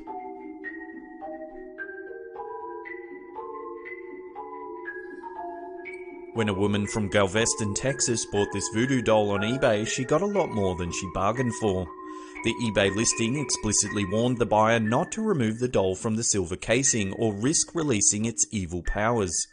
The woman paid no attention and removed the doll as soon as it arrived. A short time later, the woman started hearing mysterious tapping noises throughout her house. She also began having very vivid nightmares and would often wake to find the doll in strange places. The woman then claimed she woke one morning with scratches all over her body. Scared, the woman decided to send the doll back to the person she had bought it from. However, the package was returned to her. The box read, "Resident deceased."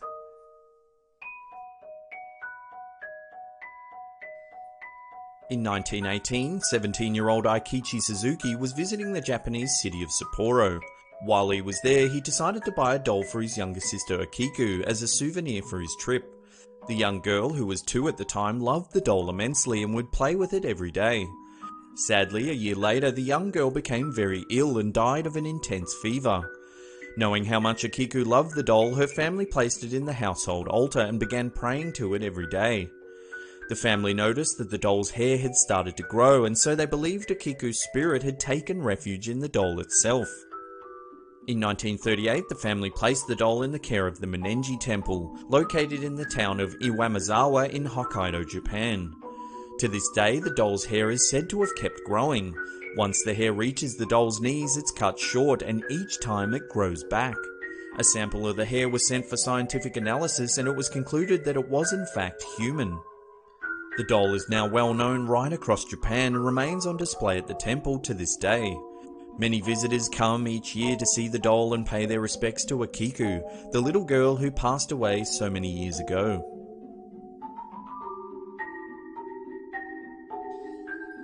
In 2008, 2-year-old Florida resident James Bowman was verbally threatened by his Elmo Knows Your Name doll. The doll, which can be programmed to repeat phrases and names, began singing "Kill James" over and over again. The boy's mother, Melissa, realized what the doll was saying after she changed its batteries. "I noticed exactly what it was saying," Bowman said, "and my son was repeating exactly what it was saying too. It's not something you'd ever think would come out of a toy," Bowman added, "but once I heard, I was kind of distraught." She immediately took the doll away from her son and contacted the manufacturer. Fisher-Price investigated the incident and offered the Bowmans a voucher for a replacement. Let's hope they never decide to make an Elmo Knows Where You Live version of this doll.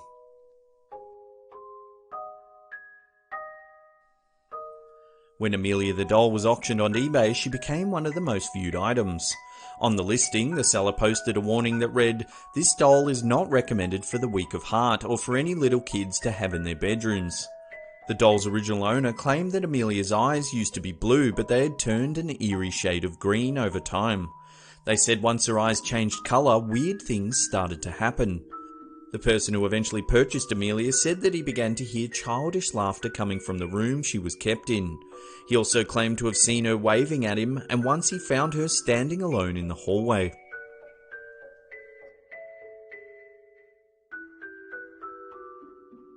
In 1914, the British Army suspected that a German couple living in Singapore were actually spies. They detained the pair, but their daughter managed to escape, only to fall off a cliff and die a short time later. The locals erected a shrine on Pulau Ubin Island, in memory of the little girl that contained a lock of her hair as well as her crucifix. Over the years, many visitors came to pay their respects to the little girl. In 2007, a local man had a reoccurring dream about a young girl who would lead him into a toy store to buy a Barbie doll for her. Believing that the spirit of the German girl was trying to contact him, the man went to the store and bought the exact doll he had seen in his dreams. In an effort to appease the young girl's restless spirit, he took the doll to the memorial and placed it in the center of the shrine. The doll is still there to this day, and people now come from all over the world to visit the shrine and pay their respects to the little girl, who they hope will bring them good luck.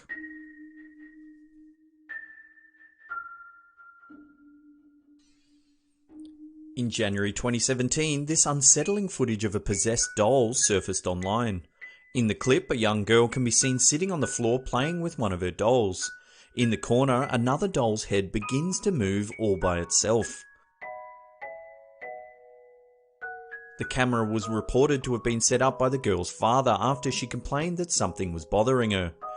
In another clip, the young girl can be seen drawing when suddenly papers mysteriously blow across the table. As the girl runs from shot, several objects are thrown around the room. The clip ends just as the table begins to slide across the floor.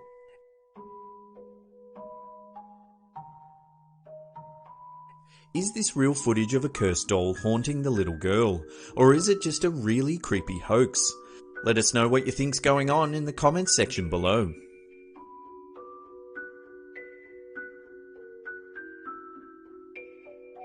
In June 2014, this creepy blindfolded doll appeared on the side of a busy road in Singapore.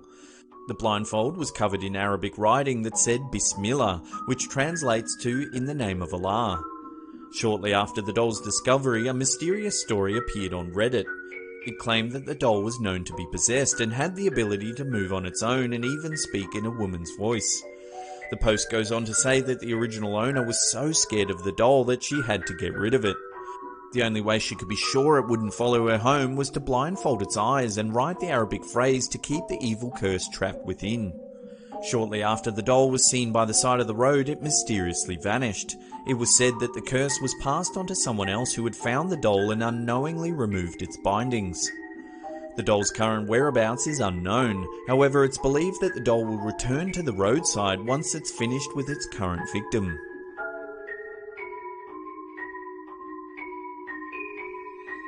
In 1970, a student nurse named Donna received a Raggedy Ann doll as a gift from her mother for her 28th birthday. Shortly after receiving the doll, both she and her roommate Angie began noticing strange things happening. The doll seemed to move around all by itself. The pair would often find the doll in a different room to where it was before they left the house. On several occasions, Donna left the doll on the couch before she went to work, returning to find it sitting on her bed in her room with the door closed. About a month after Donna first received the doll, the two women began to find disturbing messages written on parchment paper lying around the apartment. The messages, which looked as though they were written by a small child, read, "Help us and help Lou." Lou was a friend of the girls who had bad feelings about the doll from day one. One night, Donna came home to find the doll sitting on her bed. Feeling very uneasy, she inspected the doll and found that it looked as though it had drops of blood on its hands. The women decided to seek the advice of a medium who told them that the doll was actually possessed by the spirit of a young girl named Annabelle Higgins.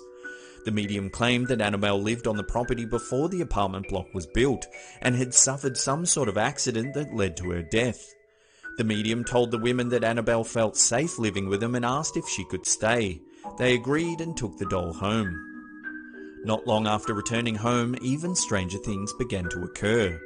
One night when their friend Lou was staying over, he had a very vivid nightmare. When he awoke, he realised that he couldn't move. Next, he claimed the doll appeared at his feet and made its way up his leg, finally resting on his chest. The doll then strangled him until he passed out. He awoke the next day convinced that what had happened was not a dream. Later that day, Lou and Donna heard sounds coming from her room. Lou went to investigate but found nothing except the doll in a heap in the corner.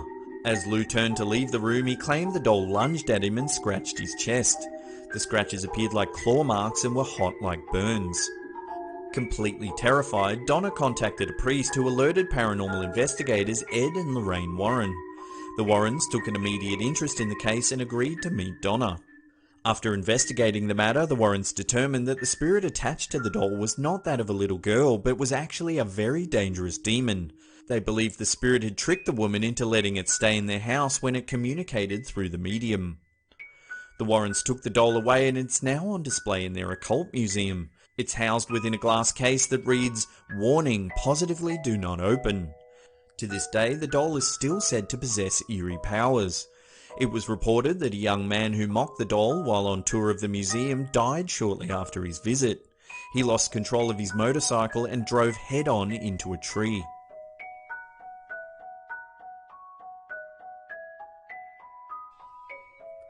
Joliet the doll has been passed down through 4 generations of the same family.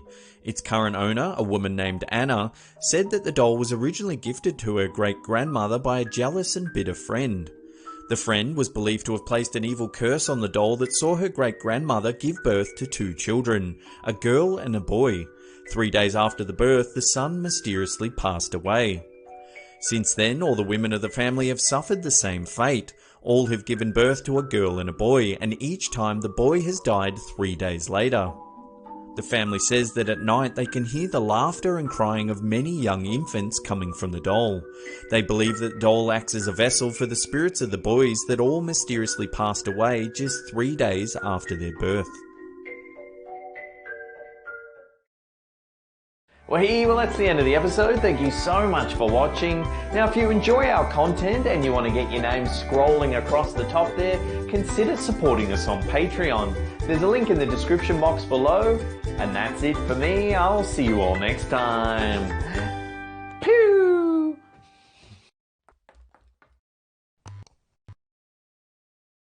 How you doing? I'm Callan and this is Slapped Ham. From haunted hospitals to eerie schools, we count the 10 most haunted places in the Philippines. And before we get into it, remember to hit that subscribe button for more creepy content just like this. Fort Santiago was the butchering site of hundreds of soldiers and civilians during the Second World War.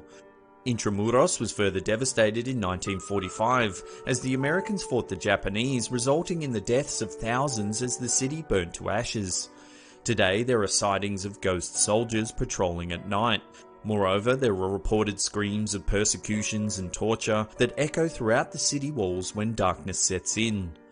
Fort Santiago was a defense fortress built by Miguel Lopez de Legazpi, a Spanish conquistador. The fort forms part of Intramuros' city structures and was a holding place for the famous Filipino hero Jose Rizal. He was executed in 1896. His final footsteps from the cell to the execution grounds have been bronzed on the floor. Visitors report an eerie feeling as they follow these bronzed footsteps, with many saying they've felt his touch. Others have even passed out on the spot.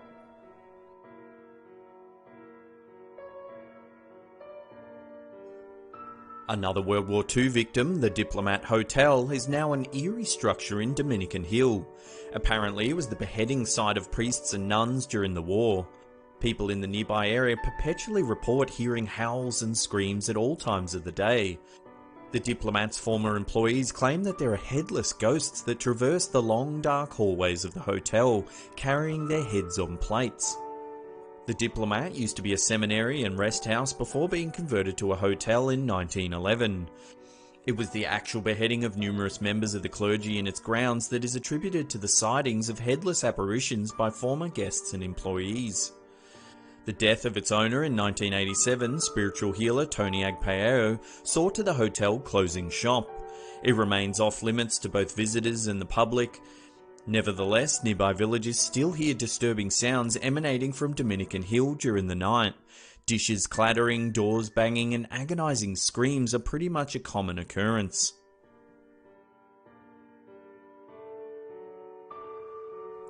The Ozone Disco was once a hit club in Quezon City. In 1996, however, over 160 people lost their lives in this hotspot. The disco caught fire, and because of mass panicking, many didn't make it out.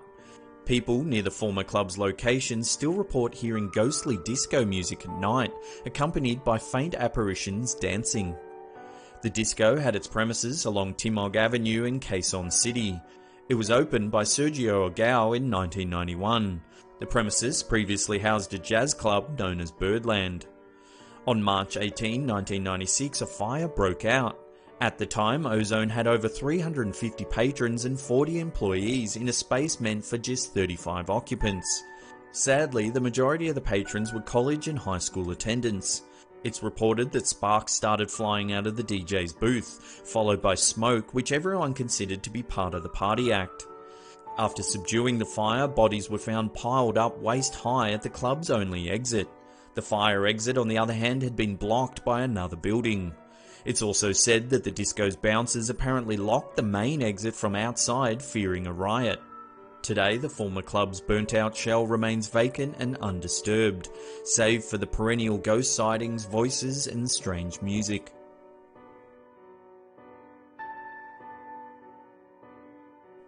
The cool weather in Baguio City has made it the unofficial summer capital of the Philippines for a long time.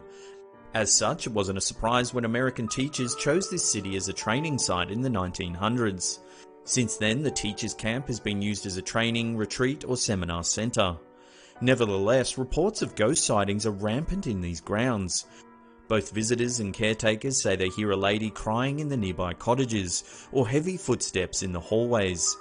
Other common reports are that of a headless priest and a white lady walking around the grounds. Some guests have even reported being woken up at exactly 3 AM by a white lady oozing blood.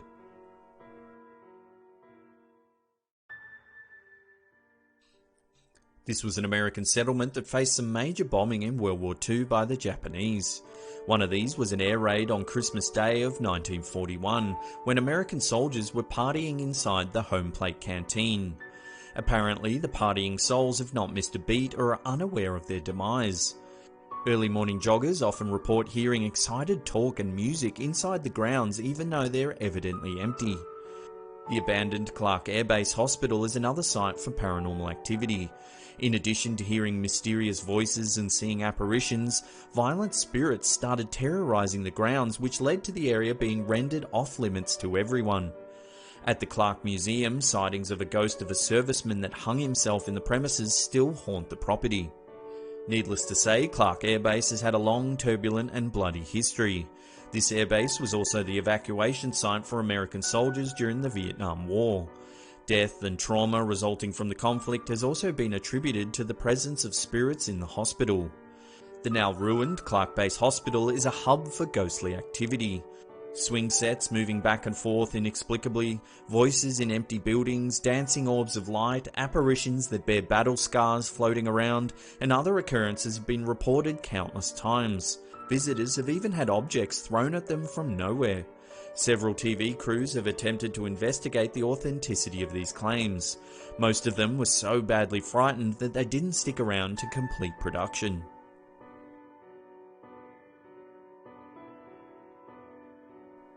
It seems World War II still has lingering effects in the Philippines in the form of terrifying hauntings. The Los Banos campus certainly has its fair share. Not only did the campus witness the war, but it's also located at the foot of a spooky mountain, Mount Makiling. There are reported sightings of the Capre, a Filipino mythical creature. These creatures are said to be tall, hairy and muscular, and often attract attention due to their peculiar smell. Ancient stories claim that these beasts can be vengeful and violent if their habitat is threatened, often clubbing intruders to death. It's also said that they are mischievous creatures that play tricks on people. Students often report that the university's bridges always seem longer to cross during the nighttime, leaving some to believe they're being stalked by the Capre. Additionally, the campus is close to Baker Hill, an infamous Japanese war camp. It's said that ghosts of former prisoners linger in the area, unaware of their demise. Students often say they've seen soldiers walking around the grounds of the university. They look shell-shocked and confused, wandering around aimlessly. When approached by staff or students, they seem to stare right through them before turning into a strange mist and disappearing altogether.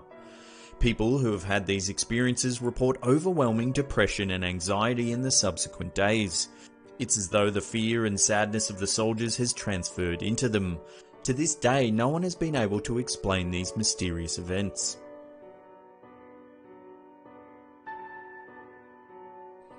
San Jose is the capital town in the province of Antique on Panay Island. Locals believe the area is haunted by ghost pirates. They say the pirates lurk in the shadows near the docks. It's thought that these ghost pirates will fiercely defend their territory, guarding their hoards of treasure from years gone by. San Jose also has churches that were built on top of burial grounds by the Spanish. Many people report these churches to be among the most haunted places in the Philippines. Some say the area is tormented by a mythical creature known as a whack-whack, the supposed bird form of a vampire or witch. These wild creatures are known to tear the flesh from animals and humans and gorge on the spilled blood. Graves in the local cemetery are often adorned with garlic and surrounded by lines of salt in an effort to repel these evil creatures.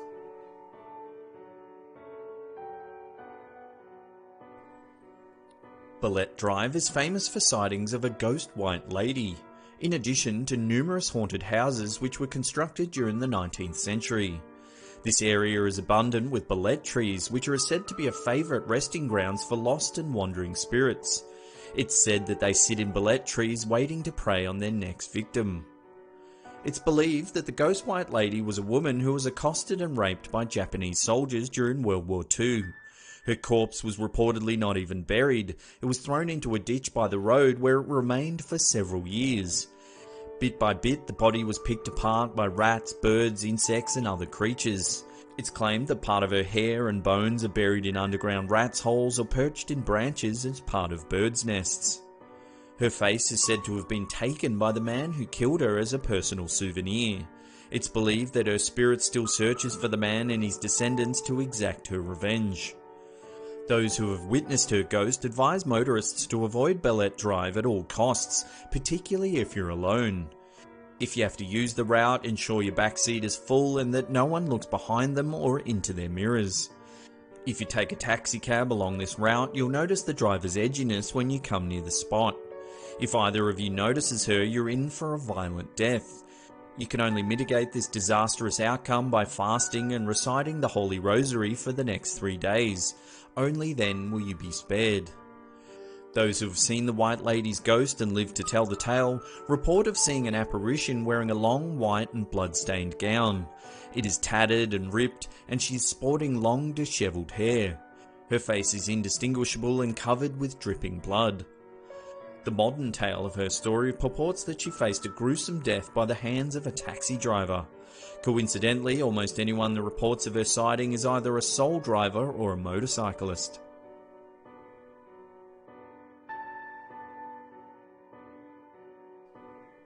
The San Juan area is home to strange stories. One of these tales is about the Pasatsat, ghosts from the Second World War.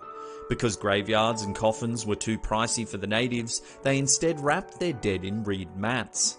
Apparently, if someone becomes haunted by a Pasatsat, they need to find their grave and stab their reed coffin to lay the angry spirit to rest. Pasatsat means to stab. That's not all, there is a devil man in San Juan whose MO is to ask for cigars. Those that have encountered the devil man report that instead of a face, he has extreme darkness in its place and usually dons a wide-brimmed hat. Give him a cigarette and you'll be okay. He also has a penchant for native cigarettes. San Juan also has a headless nun that was reportedly beheaded by the Spanish. If you see her and she touches you on your left shoulder, you'll either go mad or die instantly.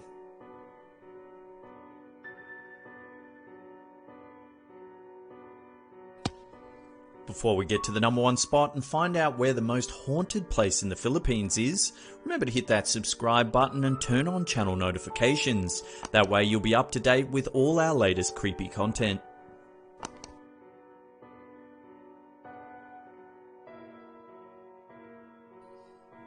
Among the most haunted places in the Philippines, the Manila Film Center has to take first place. It's said that the spirits of those died constructing the centre still roam around the area looking for live bodies to inhabit.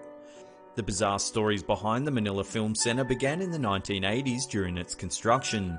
Apparently, the construction was rushed in a bid to meet the date of a certain festival. This led to the ceiling scaffolding collapsing and sending the men working on it plummeting down to their deaths. Instead of retrieving the bodies or rescuing the survivors, the First Lady, Imelda Marcos, who was the project's chief financier, ordered that cement be poured where the men had landed, entombing them forever. Since then, there have been strange happenings all around the facility. Even though the film centre is still operational, it's marred by controversy and paranormal activities. People often report things moving on their own, loud banging and strange whispering. Some have said they've heard crying coming from the toilets, but when they go to investigate, there's no one there. Well, there's some more awesome creepy content for you. Thank you so much for watching. If you're enjoying it, hit that upward facing thumb. Leave us a comment down below which one of these stories you thought was the creepiest. And that's it for me. I'll see you all next time. Pew!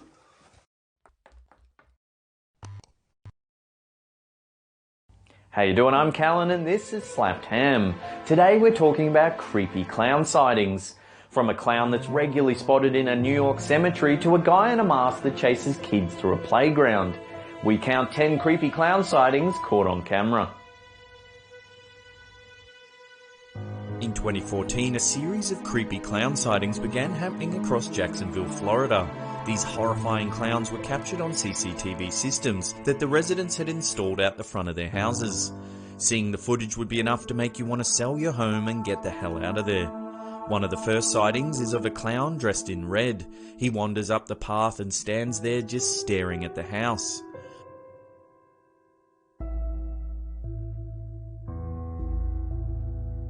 Weeks later, another clown was filmed standing on the porch of a home just staring at the camera. A frightened cat scampers to safety. Then suddenly the clown begins to violently tear a pumpkin apart.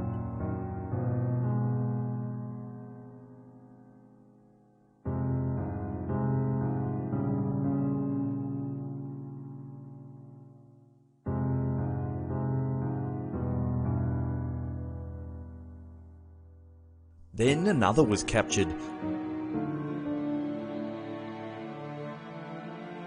Like the previous incidences, the clown stares at the camera for a moment before lighting his face with electronic lights.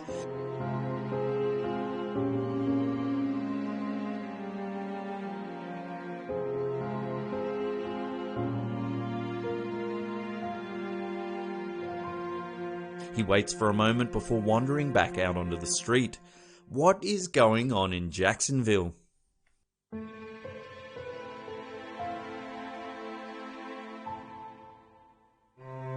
This footage was taken by an unidentified person while visiting the Greenwood Cemetery in Brooklyn, New York. It shows a clown carrying a fistful of balloons walking aimlessly amongst the graves.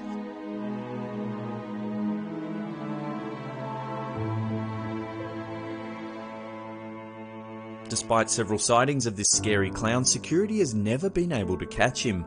It's as though he disappears without a trace.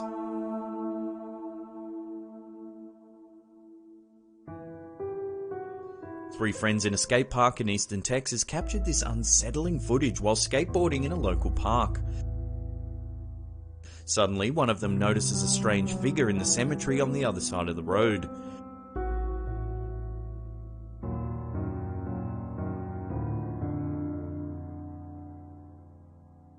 They soon realize that it's a clown and move in for a closer look.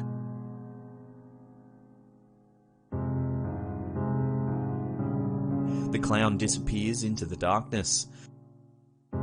After a few minutes of searching, the boys decide to head back to their car. Suddenly, the creepy clown reappears and begins chasing them through the cemetery. Why they ever thought that it was a good idea to follow the clown into a cemetery at night is beyond me.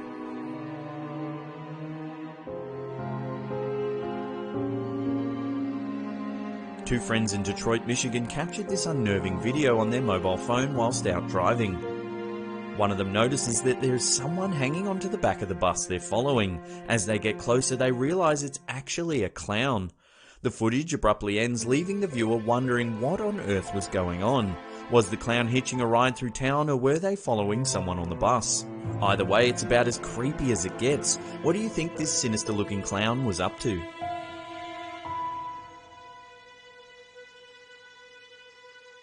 This scary video was captured by some children playing Pokemon Go at Sims Park in Newport Richey, Florida. They soon notice what appears to be someone lurking behind a tree. As they move in for a closer look, a clown walks out from behind the bushes. The boys continue to record as the creepy clown slowly walks towards them. When these guys in Missouri noticed a strange clown digging a hole just behind their back fence, they went out to investigate. The clown keeps digging, unaware he's being filmed, until one of the guys yells out, Hey! What are you doing? Startled, the clown drops his shovel and begins running towards them. They manage to make it back inside the safety of their house. What was this clown doing? Was he looking for something, or could he have been burying evidence of a terrible crime? Let us know in the comments section below. When a group of friends heard that there was a creepy clown lurking around the back roads of a nearby town, they decided to go for a drive to investigate. At one point, they think they see something strange and turn the car around for another look. As they slow down for a better look, a clown jumps out from behind a tree and begins chasing the car down the road. The footage ends as the clown is about to climb onto the front of the car. I'm fairly certain that this group of friends will never go searching for clowns at night time ever again. This eerie video was captured by two men driving along a quiet road in Omaha, Nebraska. When they notice a clown slowly walking towards them, they decide to back up their car. The clown then disappears into the nearby cornfields. The men can be heard arguing whether or not to continue reversing or just to drive straight ahead. One of them yells, "Step on it," and they quickly drive forwards. Step on it, step on it, step on it, step on it, go, dude! No, I got it. As they pass the cornfield, the clown makes a dash for the car and chases them down the road.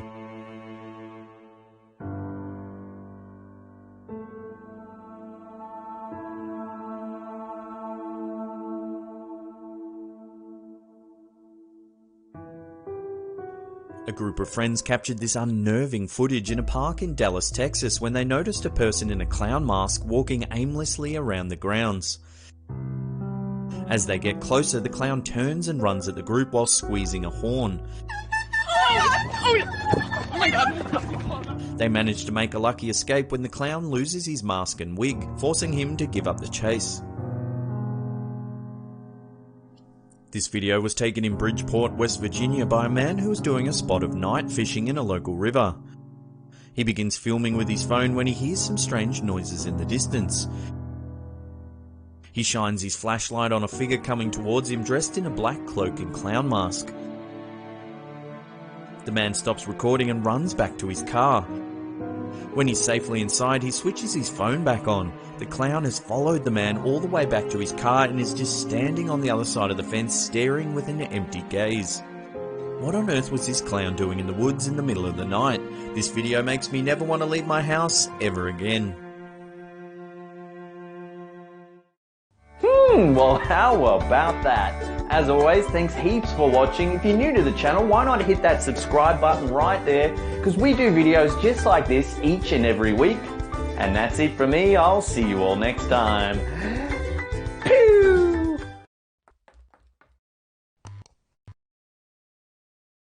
How you doing? I'm Callan and this is Slapped Ham. Today we're talking about some really creepy photos caught on trail cameras.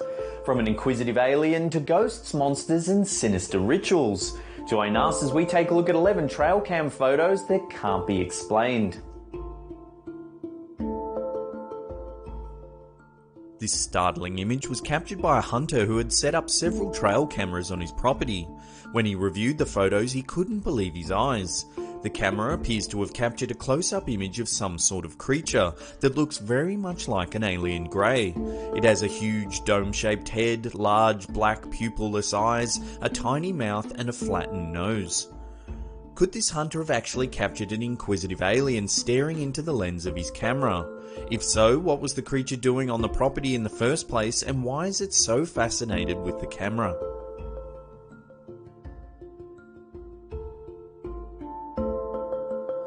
In 2013, a trail cam set up in the mountains of southwestern Virginia captured this very strange photo. The image shows some sort of unidentified animal rummaging through the fallen debris. It has long, ape-like limbs, no visible tail, and is covered in dark, shaggy fur. When this photo first surfaced, many were quick to suggest that the mysterious creature could actually be a young Sasquatch foraging for food. Some thought it may have been a chimpanzee that had escaped from a local zoo, while others thought it resembled a malnourished bear. The owner of the trail camera, a man by the name of Roger Williams, told a local newspaper that the creature seemed to possess several human-like features. It appears that the right arm of the creature shows fingers as the animal grasps the base of the tree stump. It also has elongated feet similar to man's appendages. Its fur is matted on the back but thin on the arms and legs. The beast had experts drawing comparisons to this famous photo that was snapped in 2007. Bigfoot enthusiast Rick Jacobs managed to capture this striking image on a trail camera in the forests of northwest Pennsylvania. It too appears to be an ape-like creature rummaging through the undergrowth. When this photo surfaced, several Bigfoot researchers believed it to be evidence of a juvenile Sasquatch. As you can see, the beast captured in this photo bears a striking similarity to the one taken by Williams. What are these mysterious creatures? Could these images really be proof that Sasquatches are roaming the countryside? Or are they actually escaped chimpanzees or sickly bears? Or perhaps there's something else entirely.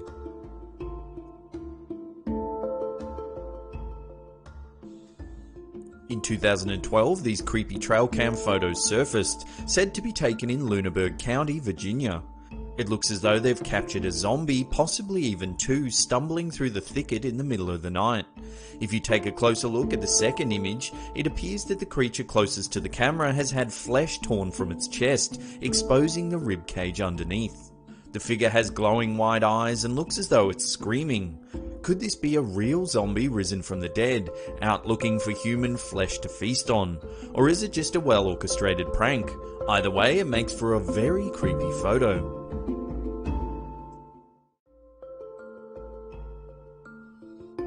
There's very little information about this photo other than it was taken in Big Spring, Texas.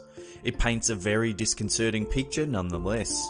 Whether it's the grainy quality of the image or the fact that it was captured at night, the little girl has a ghostly look about her. Then there's the startled buck. With its keen ability to sense danger, surely it would have heard the girl approaching long before she got this close.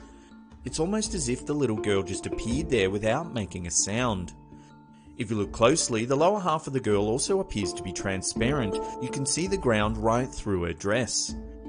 Has this trail camera actually captured a ghost wandering silently through the woods at night?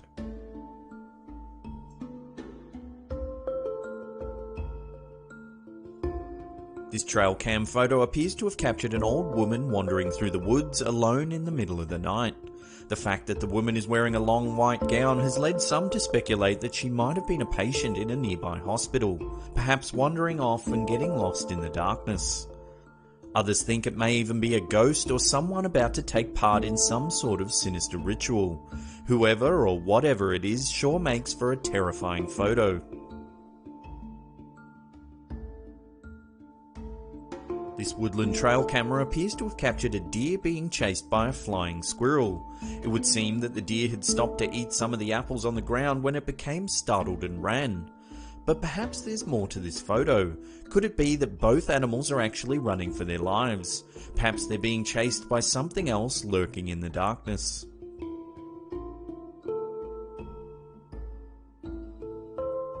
These two very unsettling photos were captured by a trail cam in 2012. The camera was placed in a wooded area said to be at least 5 miles from the nearest house. The first image shows a mysterious figure kneeling among the trees. They have their head bowed towards the ground and hands clasped together. It looks as though they're praying. Minutes later, the camera captured a second photo. This time the figure is standing and it looks as though they're wearing some sort of long flowing robe. Who is this mysterious figure and why are they praying in the middle of the woods late at night? Could they be a member of a mysterious cult performing some kind of sinister ritual?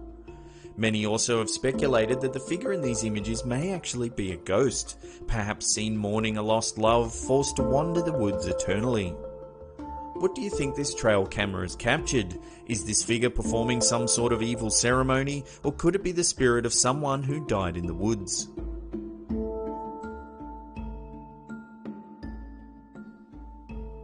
These images first appeared on Reddit in 2013. User NoDog11 claimed they were actually taken by his friend's cousin's tree camera.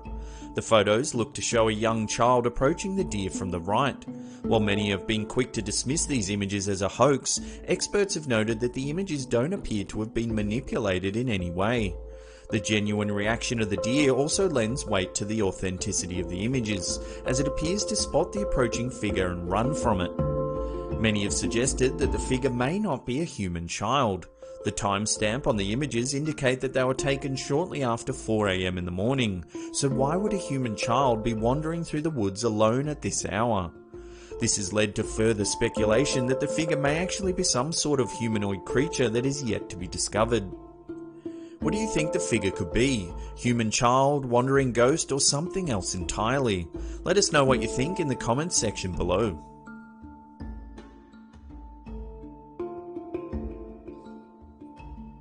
This very strange photo was taken by a trail camera in 2012. It appears to show a dinosaur stalking the countryside. However, there is very little information available about the photo.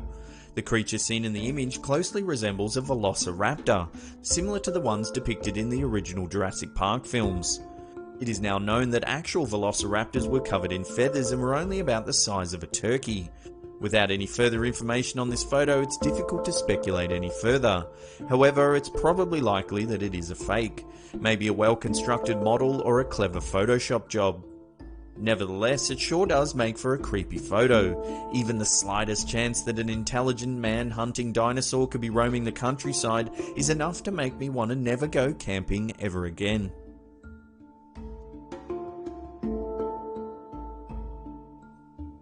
This horrifying photo was recovered from a trail camera destroyed on a private property in Cleburne County, Alabama. The poster claimed that in the 2 weeks prior to the image being found, the property owner had lost 5 pet goats. The photo shows the muscular legs of an unidentified creature. It has long, pointy claws and reddish skin covered in thin, light-coloured hair. The 2 visible feet each have 4 pronounced front toes, which is more akin to some kind of dog rather than a bear. Unfortunately, the head of the creature is invisible in the image, and this is believed to be the only one that was recovered from the destroyed camera. Could this creature seen in this photo be some sort of mutated dog, or could it be something else entirely? What do you think this trail camera has captured? Now, before we get on to the #1 spot and find out exactly what this thing is, remember to hit that subscribe button and turn on channel notifications, because we do videos just like this each and every week, and if you turn on channel notifications you'll be notified about our freshest content. In 2013, a camera that was placed on a deer trail in North Carolina captured this unsettling image. It looks to show a ghost-like girl running through the woods. She is pale and has no definable facial features. Her feet are bare and her arms look long and gaunt. When this image first surfaced, many believed that the figure was indeed a ghost, while others suggested it could be a young girl running away from someone or something. Either way, it definitely makes for a very creepy photo, one that leaves you feeling more and more uneasy the longer you stare at it. Well, there's another episode down. Thank you so much for watching. Now, if you really enjoyed this topic, why not check out our other creepy trail cam video? There's a link right there. Remember to slap that like button, subscribe if you're new, and that's it for me. I'll see you all next time. Whew.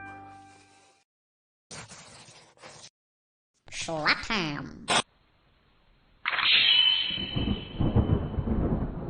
10 creepy websites you have to see. From ordering freshly gargled milk to perusing satanic rituals, join us as we take a look at 10 creepy websites you have to visit.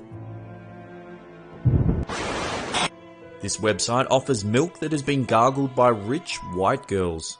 White Power Milk claims that their milk becomes purified once rinsed in the mouths of their selection of what they call girls from the upper echelons of society. The gargling girls must be white, in peak physical condition, and from an elite pocket of society.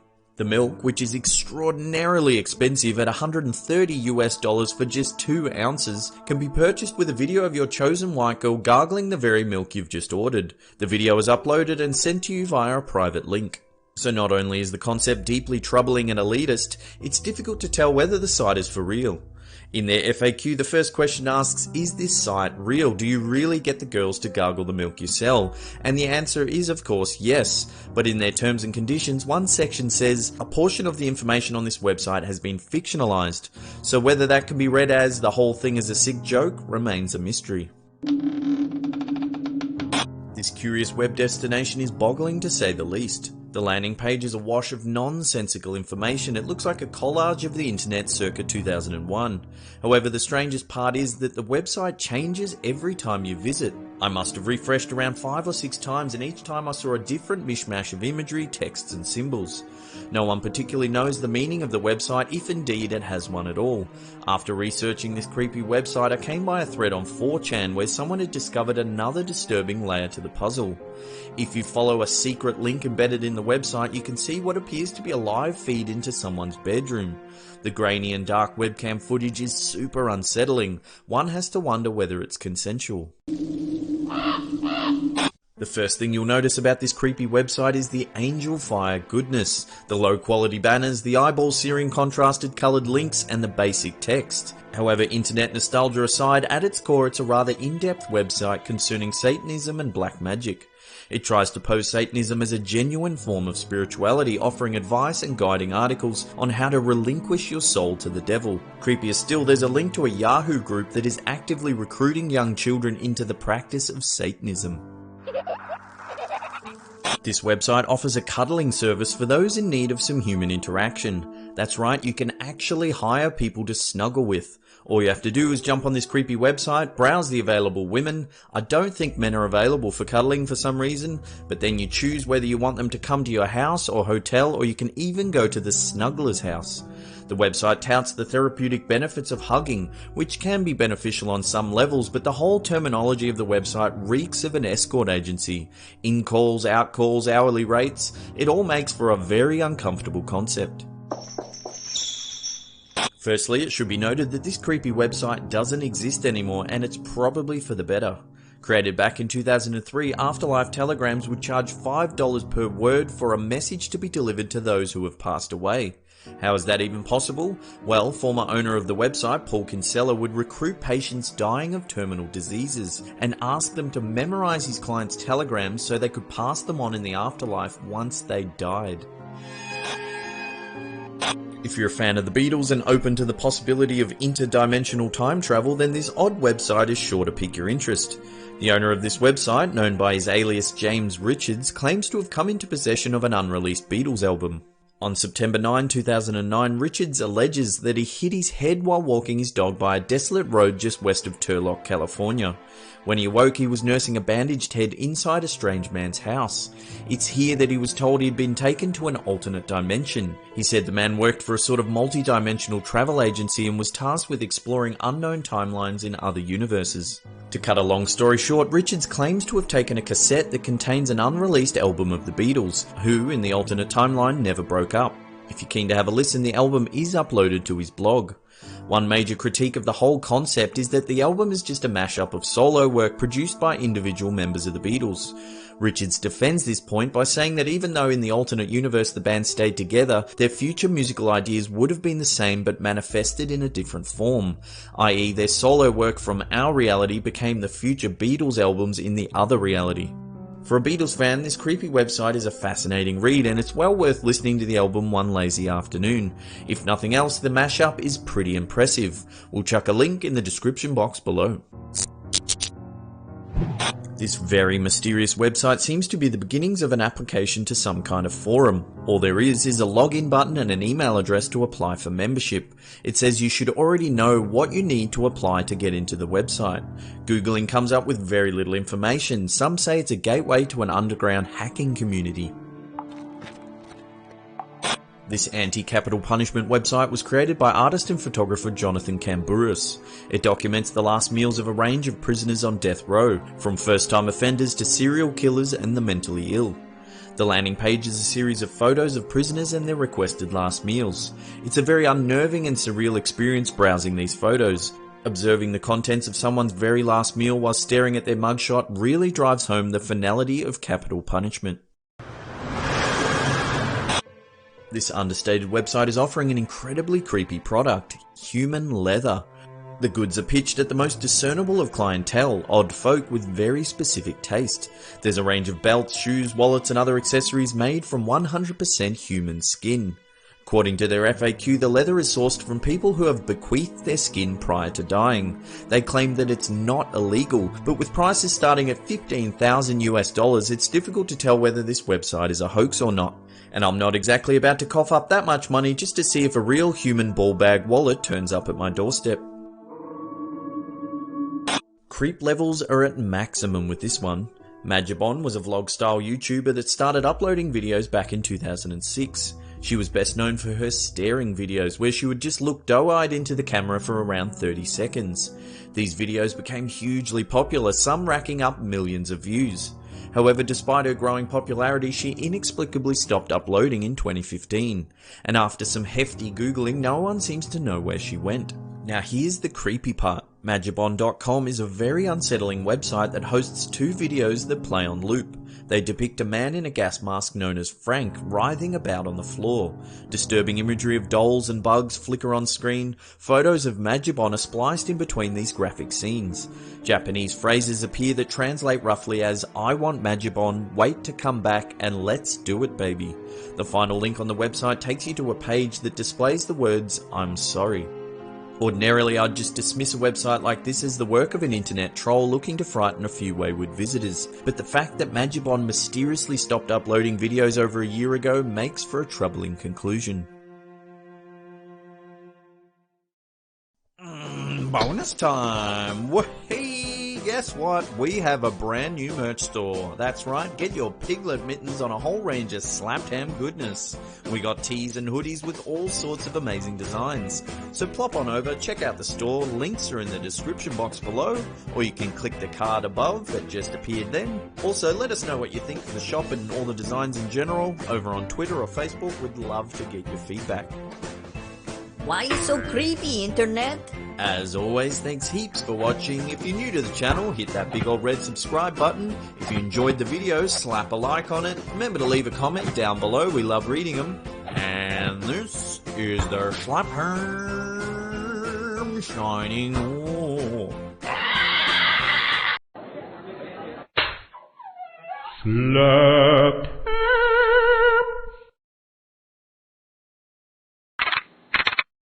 Top 10 worst computer viruses of all time. Computer viruses have been around for decades. Sometimes they are construed as mere pranks, but most of the time they have malicious intent. Back in the 80s, pre-internet, computer viruses were spread by humans. The virus was stored on a disk and distributed physically from computer to computer. Now that society relies so heavily on digital communication, the spread of computer viruses poses a serious threat to modern infrastructure. So join us as we delve into the seedy cyber world of computer viruses. The Melissa virus. This virus was created in 1999 and was based on a Microsoft Word macro. It spread through an email message attachment. When the attachment was clicked, the virus replicated and went out to the top 50 people in your contact book. This meant that the virus spread very quickly. It caused major problems throughout the US in the government and private sector. The creator of the virus was sentenced to 20 months in jail and a $5,000 fine. The Kles virus. First introduced in 2001, this nasty bug spread through email messages. This one was particularly clever and used spoofing, which made the virus-ridden email look as if it was coming from someone in your address book. It was a nasty virus which could leave your machine completely unusable. The virus could disable virus scanning software and even masquerade as virus removal software. Code Red and Code Red 2 worms. These malicious worms appeared in 2001. If your computer was infected with the Code Red 2 worm, a remote user was able to control your computer via backdoor access, giving the hacker free reign over all your personal information. Windows NT machines were affected by Code Red worms, which caused them to crash. Microsoft eventually released a security patch which prevented your computer from infection. However, if you already had the virus, you needed to go buy antivirus software to remove it. The Nimda virus. Here's another from 2001 which spread extremely quickly. It was designed to attack internet servers to bring internet traffic to a standstill. This virus also attacked individual computers and spread through email. It created backdoors which allowed the creators of the virus to take control of the machine. SQL Slammer virus. This nasty digital infection hit in 2003 and was designed to attack web servers. This virus brought down the Bank of America's ATM service, and Continental Airlines had to cancel flights due to electronic ticketing problems.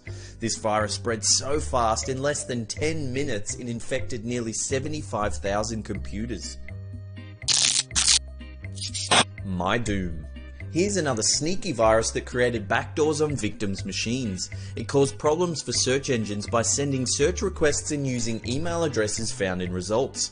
Search engines received millions of searches from corrupted machines, causing widespread crashes. I Love You. Released in 2000, this worm was written in Visual Basic Script and could self-replicate itself. The virus travelled via email and instant messaging clients, with the subject line saying it was from a secret admirer. The virus was able to copy itself and hide in different folders on the computer's hard drive. New files were created in the system registry, enabling the virus to steal passwords and email them back to the hackers. According to sources, the I Love You virus caused $10 billion in damages. The Sasa virus. Attacking vulnerable computer systems running Windows XP and Windows 2000, this nasty piece of coding made it difficult to shut your computer down without cutting the power. The virus spread by exploiting a vulnerable port in the system. The virus caused worldwide chaos. The French news agency Agence France Presse had its satellites blocked for several hours. American flight company Delta Airlines had to cancel several transatlantic flights. The Nordic insurance company If and their Finnish owners Sampo Bank had to close 130 offices throughout Finland. The British Coast Guard lost their mapping service for several hours. Goldman Sachs suffered issues with the worm, while the Lund University